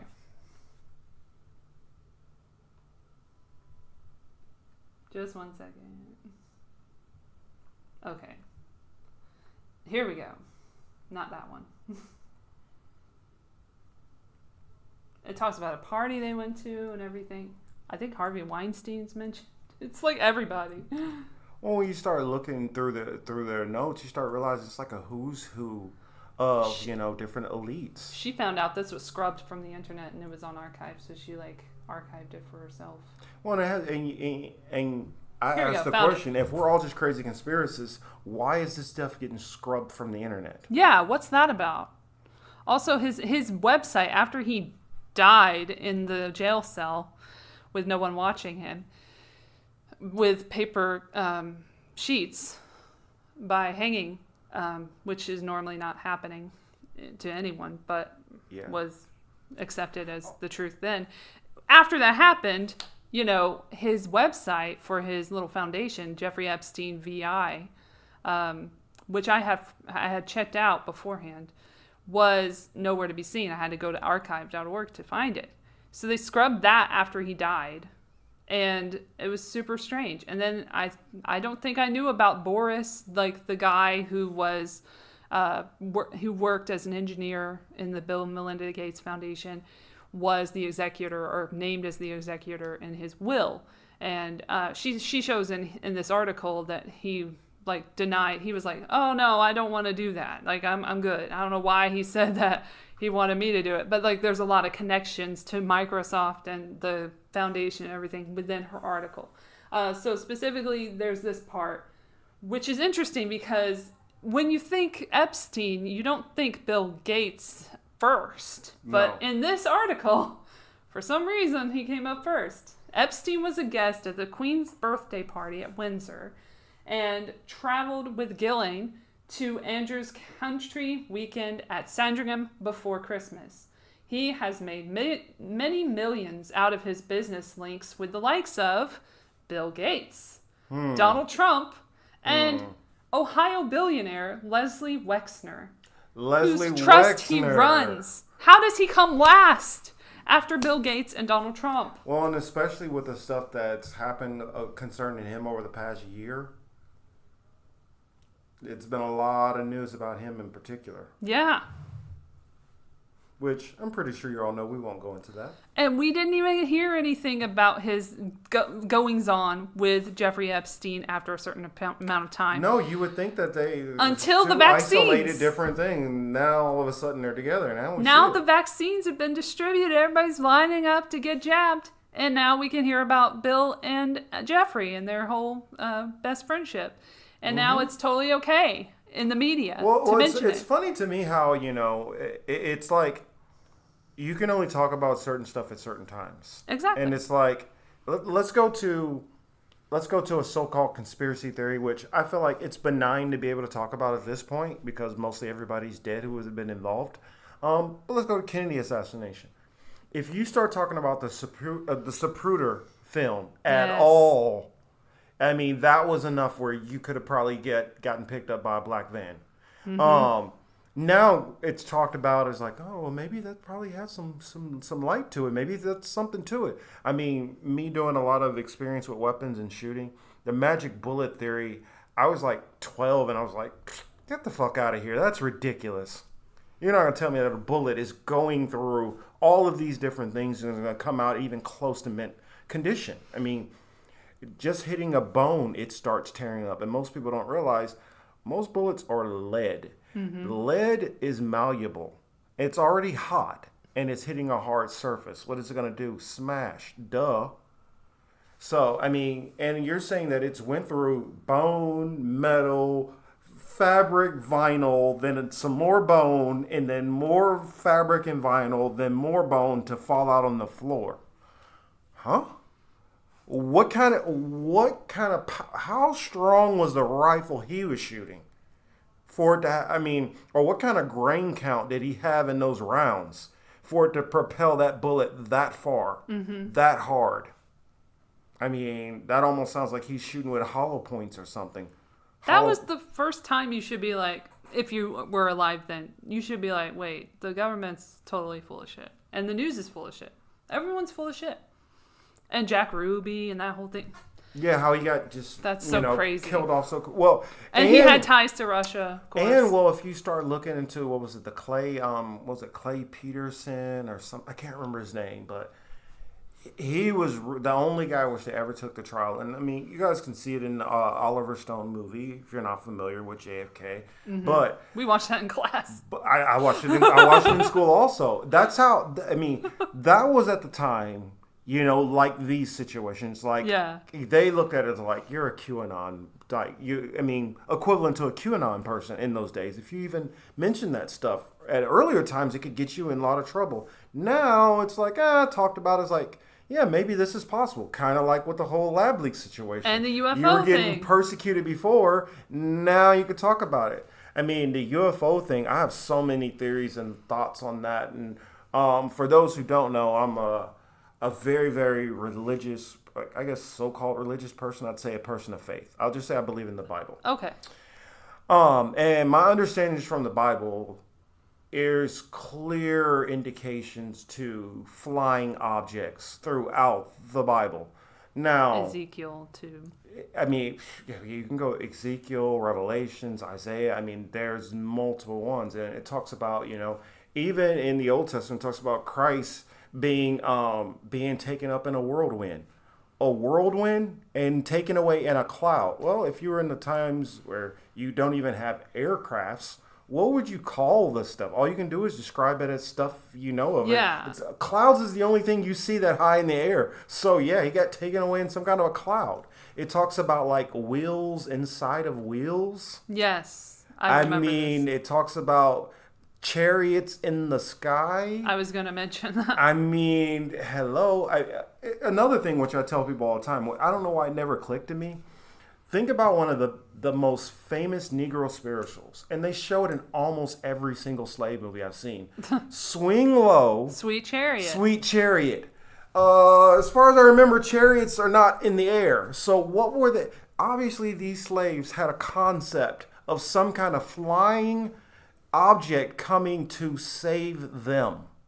Mm-hmm. So when everybody thinks, oh, it's UFO, the aliens and all, no. The Bible has talked about this, telling you this is something definitely different. Mm-hmm. And so, yeah, why they can't catch him?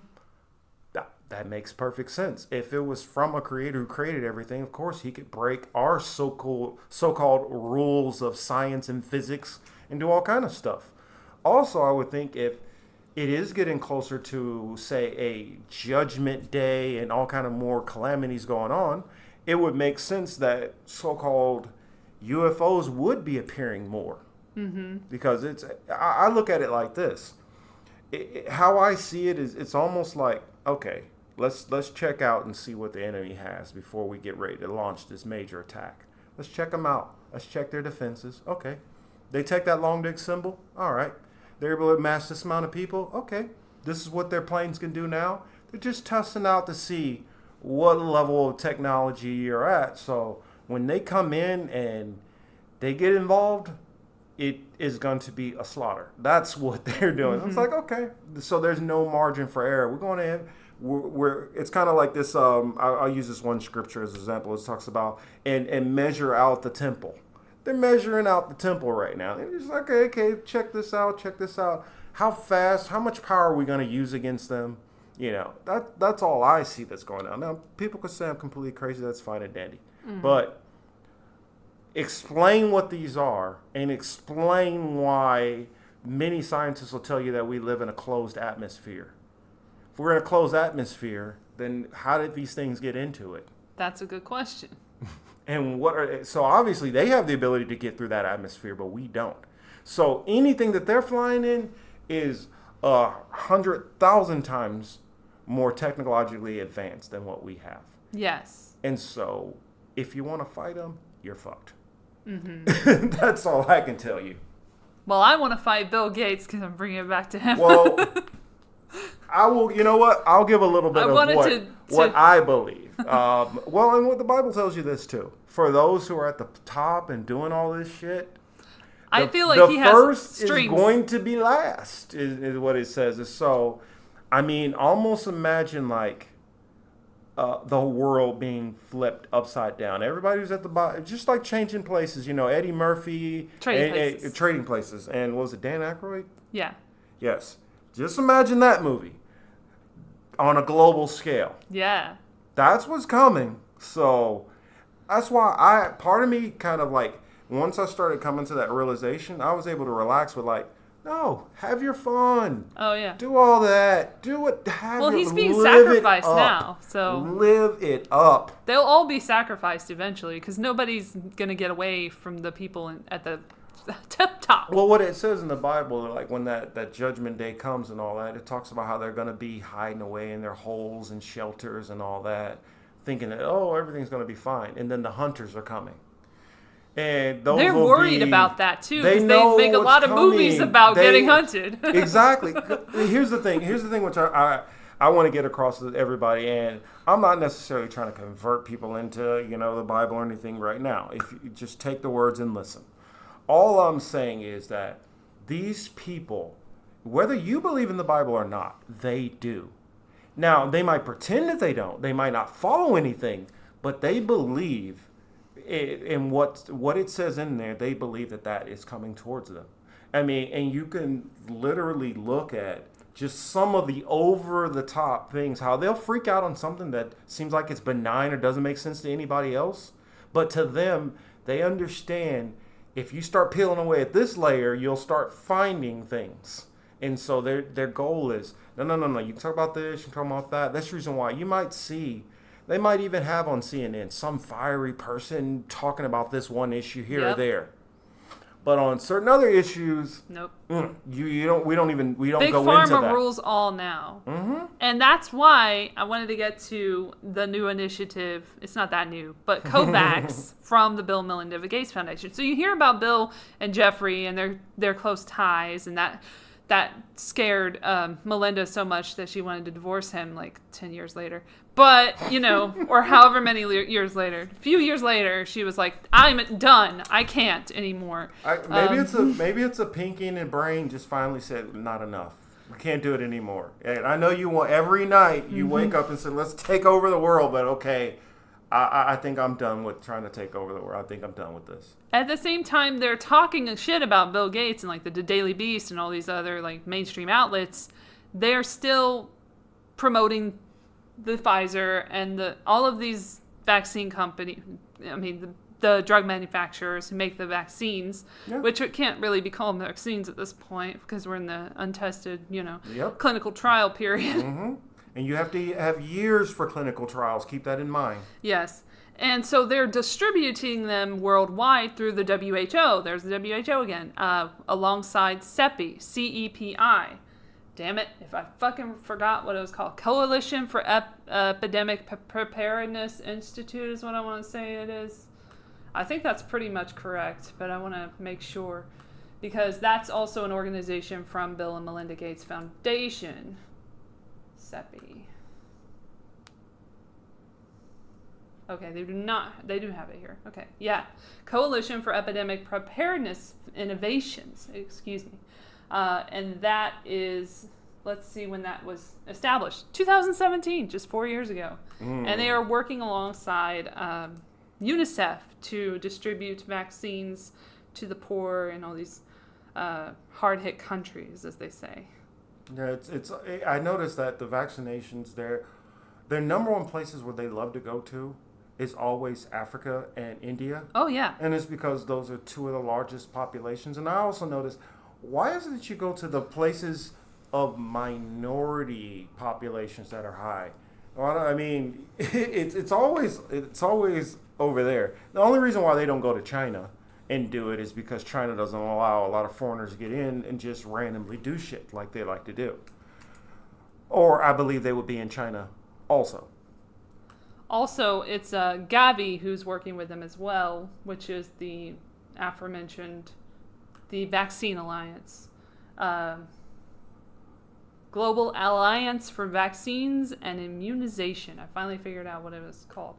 And so, looking at CEPI's page, just on Wikipedia, and you can find out a lot of surface information on Wikipedia, it was conceived in 2015 and formally launched in 2017 at the World Economic Forum. So funny how that keeps coming up, because that's who put on the Event 201 alongside the Bill and Melinda Gates Foundation and Johns Hopkins University for the Center for Health Security. And then they also did Clade X. So that's interesting that they keep coming up. And they disseminate a lot of propaganda of the vax ports, basically. And you will own nothing. You will eat bugs. You will like it, basically. Mm-hmm. Like, that's their thing.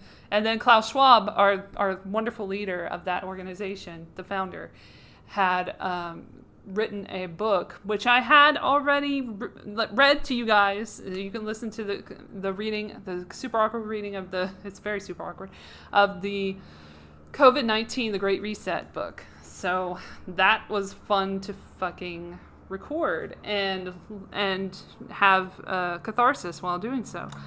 And sorry to interrupt you, but I was going to say that reminds me of a conversation that I was having on the Frank analysis, and a guest that I honestly think you need to get in touch with her and get her on, because we're having a good conversation. And she loves to go into the Great Reset also. Ali Alexandria from Slow News Day. Over there with Steve Poikonen and I love Slow News Day. And Glory Jones also. So shout out to them. I say you definitely should get in touch with her, because I'm having her on my show actually next week, and we're gonna get into some of that Great Reset content. So we actually, just scratched the surface. if you want to, I'm just throwing that out there right now while we're on. Yeah. I could just send you the link and just add you right in, and we just all have a nice little fun conversation, 3 of us, about it. I don't like to do video stuff because I like to keep it like you can keep cool. You can keep your avatar up, camera off, like I'm doing right now for this one. Yeah. I mean, occasionally, when I'm doing my live streams or whatever, I might have to step away and be like, I'm getting a little dry mouth. Let me reach over, because what a lot of people don't realize is I set up my whole background and it's actually sitting in my kitchen. Yeah. We're sitting in my living room right now, by the way. You guys know I have an apartment studio, not a studio apartment because it's very big, but it is a nice big room, but it's a very simple setup. It's not Joe Rogan in here, I'll tell you that. Yeah. It's no Tim Dillon. It's nothing None of like us that. are like that. I mean, like literally. I can't afford that equipment. Like literally, I think on my Instagram you can see the pictures of when I was painting my background. So like I literally got like big boards together, put these couple of boards together, and just started trying to paint something. And it's like, I guess the sunset's looking kind of good. Let's keep going with the sunset. And then the secret, which a lot of people don't know, which my other background for the political matrix is not finished. They just see the green background for now, but that's trust me, that's not the finished completion. I'm actually supposed to put in the matrix numbers behind it, but I've just been lazy. Oh, that's cool. And so you guys will see it soon when it's finished. So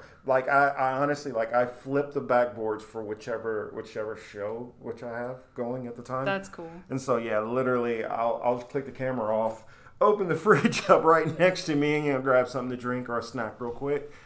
But yeah, that's a little how we make the sausage in a way. There's some other subjects I want to get into very quickly, like rapid fire, and that was like the immunity studies that are going on right now are showing with COVID, if you have a mild case of COVID and you survive it, and well, obviously you would survive it, but like if you have it and it's like months later, you have immunity usually. Mm-hmm. That's what they're finding in these studies, and I can link them obviously below. But I'm just saying, like, that's good news for me because I'm not going to be taking the untested, unapproved vaccine candidate anytime soon. No. So maybe when the whole thing is over, and even probably not then, because I didn't even take the flu shot and I haven't had any serious flu until COVID. So that happened. In all honesty, since I got out of the military, I don't really even take anything anymore. And I don't take drugs at all. Perfectly fine. I mean, I try to avoid it. I've had a bunch of injuries, so I have pretty stronger painkillers, which I'm given. I try to avoid them because I know how easy it can be, even if you follow every single step. Yes. Drink enough water, and you eat food, and you grape juice on some of them, whatever you do. All it takes is one time. Yep. For you to miss one step, and now it's eating at your liver or kidneys or something. I mean, yes. So that's my thing. I say if you guys have any kind of home remedies you can do, if you want to just light some candles and sit and have a kumbaya fest, chamomile tea, whatever is if you for instance, I advise garlic heavily. I use garlic for a lot of different ailments. So I try to look for the natural stuff in general. I have black seed oil. There you go. It's great for voices. Turmeric, and then I have multivitamins that I take daily. I had to take a break because they were like sold out of my usual one. And I got a different one, and it's like, but I'm getting used to it. I have to eat food after it because it's not one of those ones that it says on the bottle you can eat it with or without food. But I can't take it without the food. So it's a soft gel instead of like a gummy, which is what I'm used to, because I literally can't even take drugs and like swallow a pill. I literally was not ever able to do that, oddly enough. So when I was a kid, I only had like Robitussin. Like, I couldn't for a long time. Now I could take like the biggest horse pills and just swallow, no water, no nothing. It wouldn't even matter like how big it was. That's what she said. And it's then a mental also, thing. It's mental. And then also, I wanted to get to the vaccine lottery thing because that's so fucking dystopian, and we can't go without talking about that and the magnets thing. Well, first I want to do the magnets thing because it'll be easier because that's a psyop, 100%, and we're not even talking about it anymore like on the like national scale in the news. It seems like, unless we're talking about the magnetoprotein, which I will link to from the Guardian article from 2016, which is a thing that will control remotely your brain and behavior of humans. So that's fun. So we do have the ability to put magnetism in people. So that's interesting to think about, but it's also not exactly what we're dealing with lipid nanoparticles and whatever the hell else they got in that damn thing. So there are like all kinds of videos, but videos I don't really take very seriously, especially if they're off TikTok. Sorry, I don't really trust TikTok that much. Just, as a rule, or YouTube for that matter when it comes to videos. Anyone can do whatever they can do to make something happen. It's 2021. We have all kinds of tricks that we can do. Editing things. Like I was able to attach a magnet to myself, to my arm with water, like just watering the arm and then put it on there and then it will stay on there for a long time. That was just my experiment. I'm not saying it's happening to everyone that they're all using water. I'm just saying that's a way to do it. And that's why I can't endorse the magnetic like vaccine initiative that they have going on with a microchip thing attached to it. Understanding science just in general, that doesn't wash from, because if it's something which is going in and it's going into the bloodstream, it's going to move. That doesn't make sense. The only way that they could do that is if it's like a separate, like, okay, I just put this one magnet thing right under the skin, but not into the veins. Which that doesn't make any sense because from how I understand it, it's injected into your veins directly. So how it would get from your veins up to your upper bicep doesn't make much sense to me. I could understand that maybe you could say some kind of heavy metals.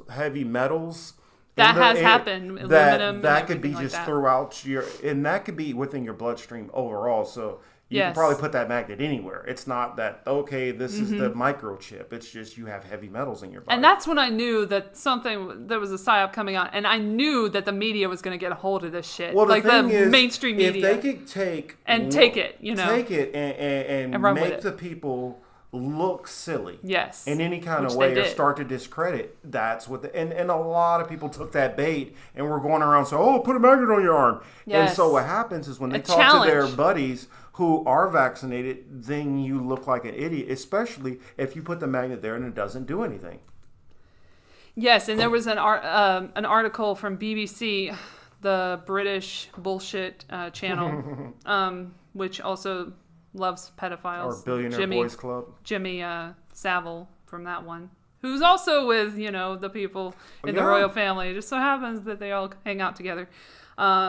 And they had this chick come on and she had to like retract her statement from TikTok or whatever. And she was like, I was wrong. I licked the magnet and I put it on my arm. I'm like, ew, first? Yeah. Like, ew? It's like the people that were licking the toilet seats.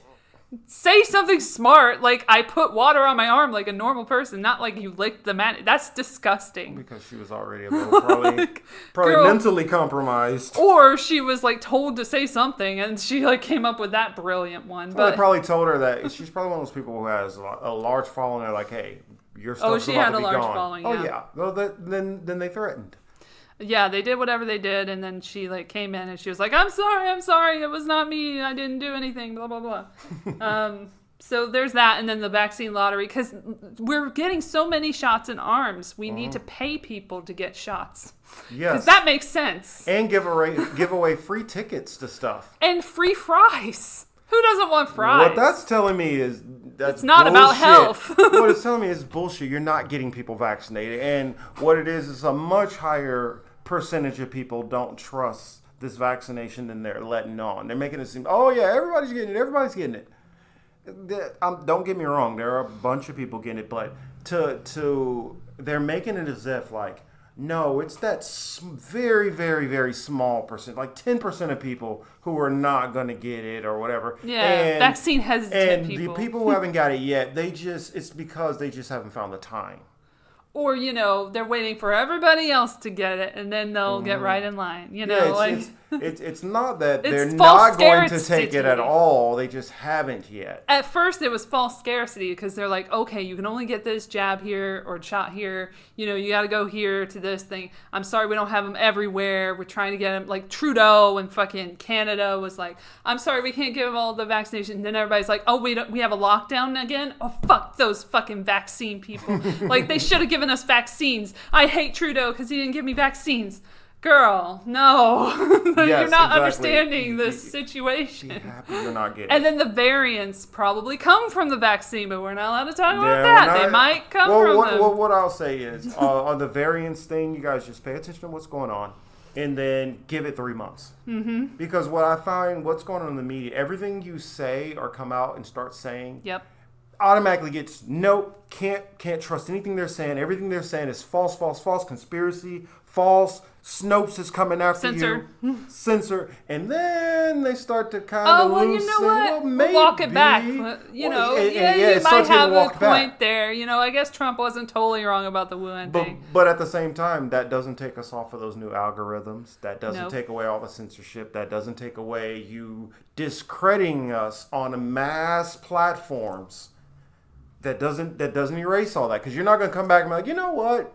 This account, that we yanked down, they were not lying. They were sharing legitimate information.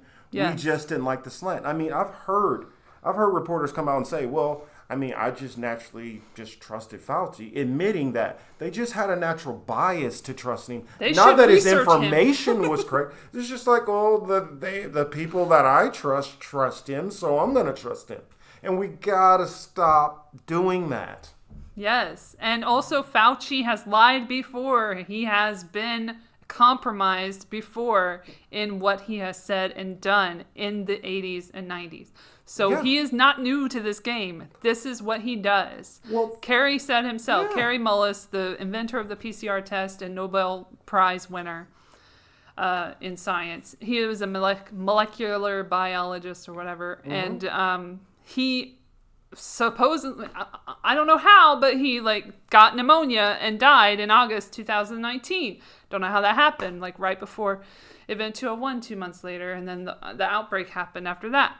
So he wasn't able to say anything to Fauci this go round, but he had said a lot in the past, and there's interviews that have been suppressed by the mainstream media that you can find on BitChute or Odyssey or wherever, and you can get that information for yourself from the actual source. Yes. Who was involved in the AIDS epidemic, which he claimed was not connected to HIV and became a crackpot after that. Well, this is what's interesting to me.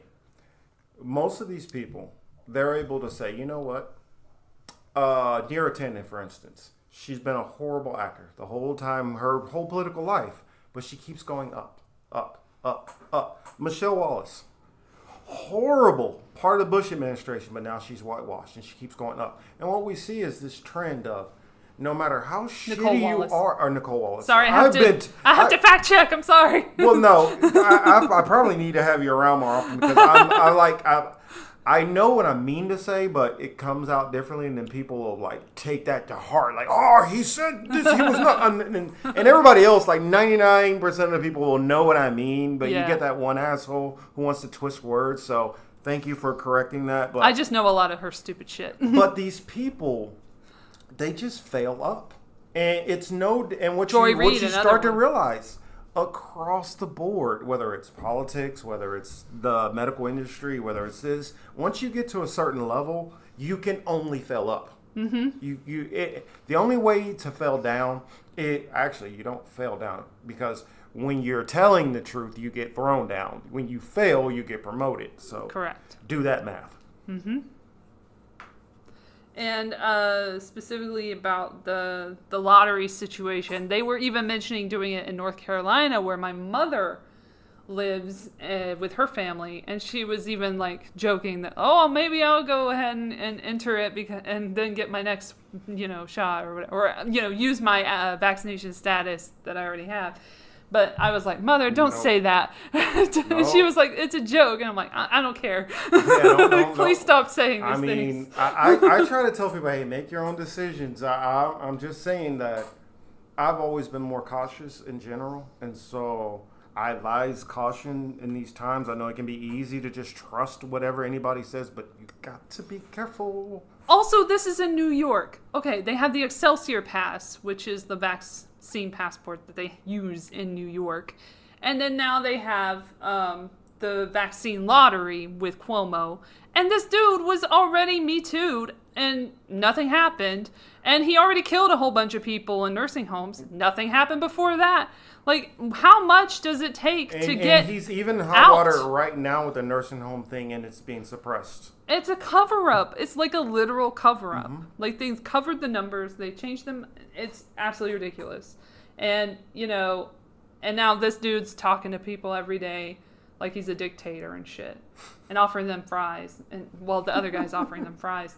But he's offering them money now. So, he just makes me so sick. Because he's just part of that family of gangsters. That people, like, I don't know why you would trust this motherfucker. Or what we call them on the show, we call them the Fredo brothers. I mean, come on. And his brother was so suspicious in his little COVID scare and everything. Like, oh yeah, the coming out of the basement shit. Well, and then you see him getting into an altercation with somebody like a little bit after that, or was it right before that? Can't remember. About him. Yeah, Fredo. Him calling that a racial slur. I'm like, get the fuck out of here, dude. Stop. And here's another thing. If you are a multimillionaire, I don't want to hear any of your pity tears. Fuck you. Sorry. Right. I don't want to hear you whining and crying because you're already a millionaire. All you got to deal with is a couple of little words that hurt your feelings. Get over it. And then you have $5 million in New York, and now this motherfucker, who we can't get rid of here, Gavin Newsom, who's supposed to be recalled. We worked really hard on that shit. Now he's offering up to like 115.6 or some shit million in his little lottery. Mm-hmm. And I was like, I was looking at Ohio and judging that guy and thinking he was stupid as fuck. And now it's coming here. And it's like, are we going to escape any of this shit? Is it just going to go everywhere now? I feel like it will. 116.5 million. Well, I mean, how I believe is going to happen is we're going to literally be sitting in a form of Minority Report without the psychics. Except the only thing is it's going to be the computers doing it. I mean, they've already talked about... This is all leading to transhumanism, by the way, guys. Well, I mean, that's the whole point. I mean, all of this is leading the to biometric data exactly. is going to be, mixed with digital cards and stuff. Like, they're going to have all of our information. It's not just about vaccination. Well, then that's what we'll have to do. Next time I come on, we'll have to talk about the transhumanism and Elon Musk. Oh, yeah. Oh, because he's not that's immune what I'm saying. at all. That's a whole nother, like... I wanted to mention him before, but I'm like, we don't have time for him. But that's another good hour to or 2 hours Dogecoin. Worth of conversation there. So, yeah, we can't get into him Inflation. now. We got to talk about Joe Biden, like, telling this girl that she looks 19. And when she crossed her legs, like, what the fuck is wrong with our president? Like, and then you see these fucking people saying Creepy Donald as in a response to Creepy Joe. You know who's president? Not Donald Trump right now. So maybe we could talk about him later. Maybe we could talk about the guy who's being creepy around children right now and not deflect with another creepy dude. How about no more creepy dudes? How about that? Exactly. How I mean, I don't get this. How you just say, you know what, I'm not going to deal with what you said. I'm going to ignore that and just find an issue over there. And put it in a meme. I mean, that's Well, but I realize that's what Americans do. This is the American way. I mean, China goes over there and starts telling, or U.S. goes to China and starts telling them about their Uyghur Muslim problem. And they turn around and say, look what you guys are doing with the minorities in your country. Look at what you guys got going on at the border.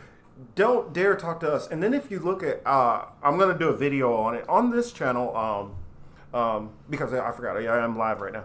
On this channel, I'm going to do a video coming up showing India. And one of the reporters from India just goes in on the United States. That's awesome. I mean, and so like I was having this conversation with somebody not too long ago, and I'm like, well, outside of California, outside of Texas, outside of New York and Florida, outside of those 4 places, most minorities across the board don't have the representation they do in those cities. And that's when you see all the horrible discrimination and stuff which you hear about. I mean, I was talking to a gentleman, he'd be half Nicaraguan and Mexican, and he's talking about, I just don't see what you're talking about. I'm like, because you fucking grew up here in California. I lived in Kansas City. When we play games out, like basketball games out at, State Capitol in Topeka, we literally had whole groups of white parents who were yelling curse words and racial slurs at kids and throwing rocks at their buses. I'm 40, so it wasn't that long ago. We're talking about 20-something years ago. It's not that long ago. I've been called the N-word more times than I can remember. And it hasn't been that long ago. So when, like for instance, when I worked at Lowe's, one of the major contractors who comes in does millions and millions of dollars with our store, like a month. He was like, dude, if only you knew how racist your bosses and supervisors are. So when somebody tries to tell me, oh, well, everything's fine and that's not going on, when I have military in college and all that, and I'm getting paid less than a kid with a high school diploma only, like $5-6 an hour less, and I'm filling in as the supervisor, that shows you racism ain't went nowhere. All it's done is cloaked itself. Yes. That's all it's done. Now, oh, sorry, sir, we just, I mean, you were just a couple of points off. If your credit score was just a little bit better, we would have gave you the loan. Maybe come back in 6 months. Maybe you can open up this little plan and then pay on that, and then your credit will go up. But I'll sit there and literally talk to a white person who has a high school diploma, I mean, been out of work for 3 years, can walk right in and get a $10,000, $15,000 loan like it's nothing. And it's like, I'm not blaming that on every single person, but you can't try to pretend things are not, that they don't exist.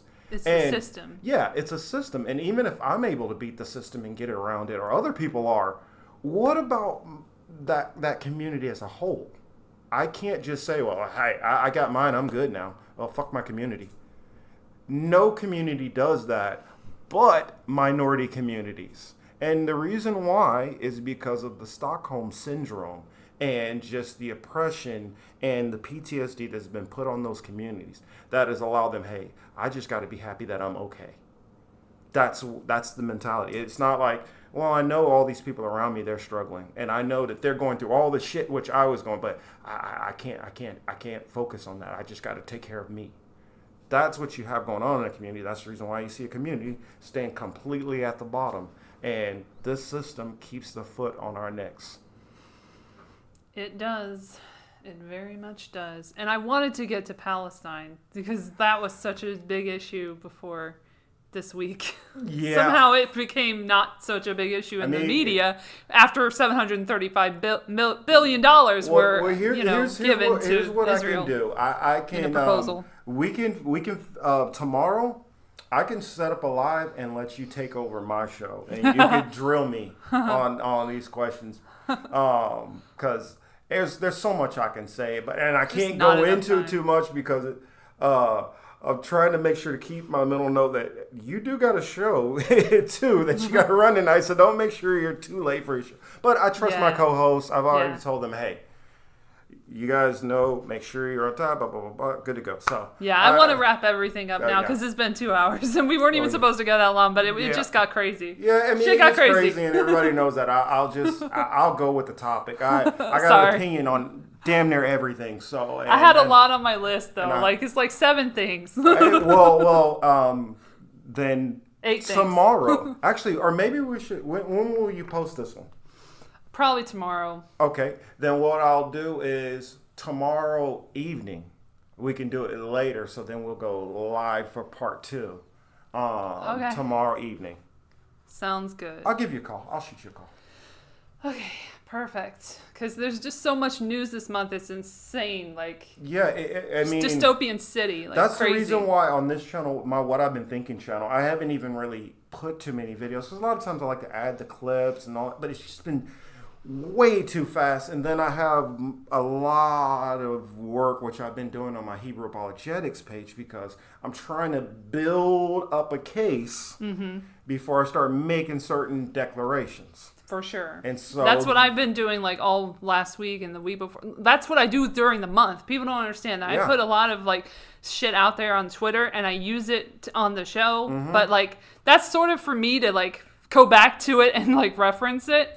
Sometimes I'm just tweeting shit for myself. Well, and that's why it doesn't get any likes. and I actually do that too occasionally. I learned that from the Progressive Soapbox. He does that all the time. He's like, yeah, I retweet stuff and it doesn't mean nothing what I'm retweeting. Oh, I don't retweet at all. I quote tweet all the time now just so people know that my opinion is what I'm putting out there and not the original. It depends. Because some of the shit, like, I don't agree with enough. I told myself, like, at the end of last year, I was like, no more retweets. I deleted all my retweets.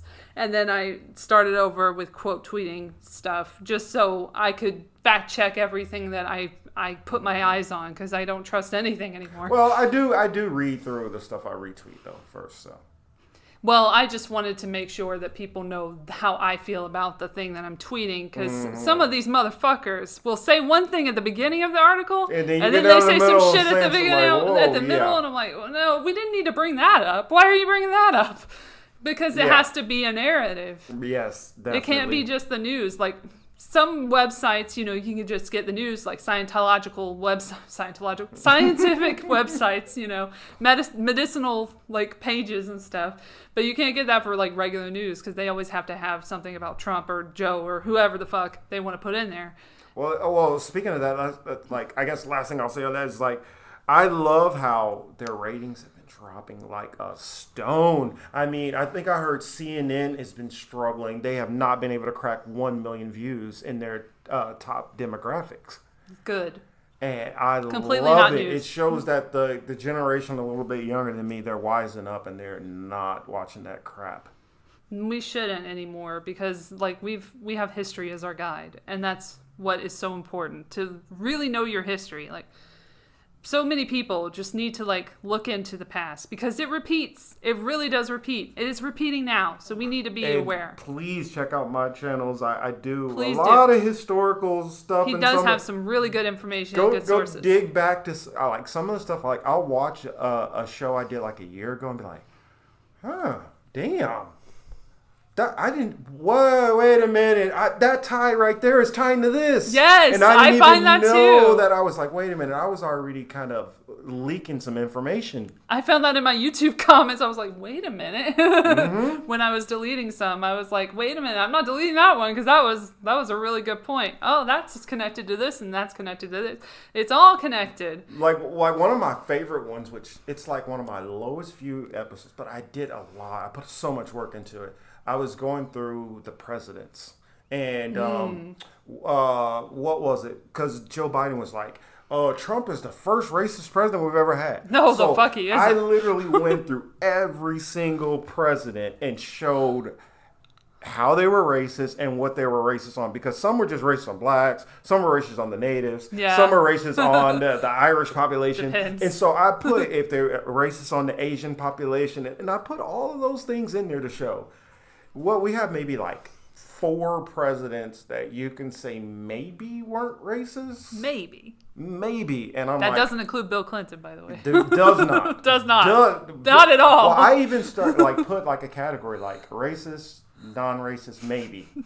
And so the ones you don't hear about the most are probably. And then I put like some people got like a double nod, like you're racist and you're a slave owner. Mm-hmm. So I had that in there. Those layers. A lot of those, yeah. Oh, I mean, or you're secretly racist because you care about slaves, but only for political reasons. Or it would be like certain ones, like for instance, Monroe. I don't think of him as racist because he wasn't racist towards any of the people up here.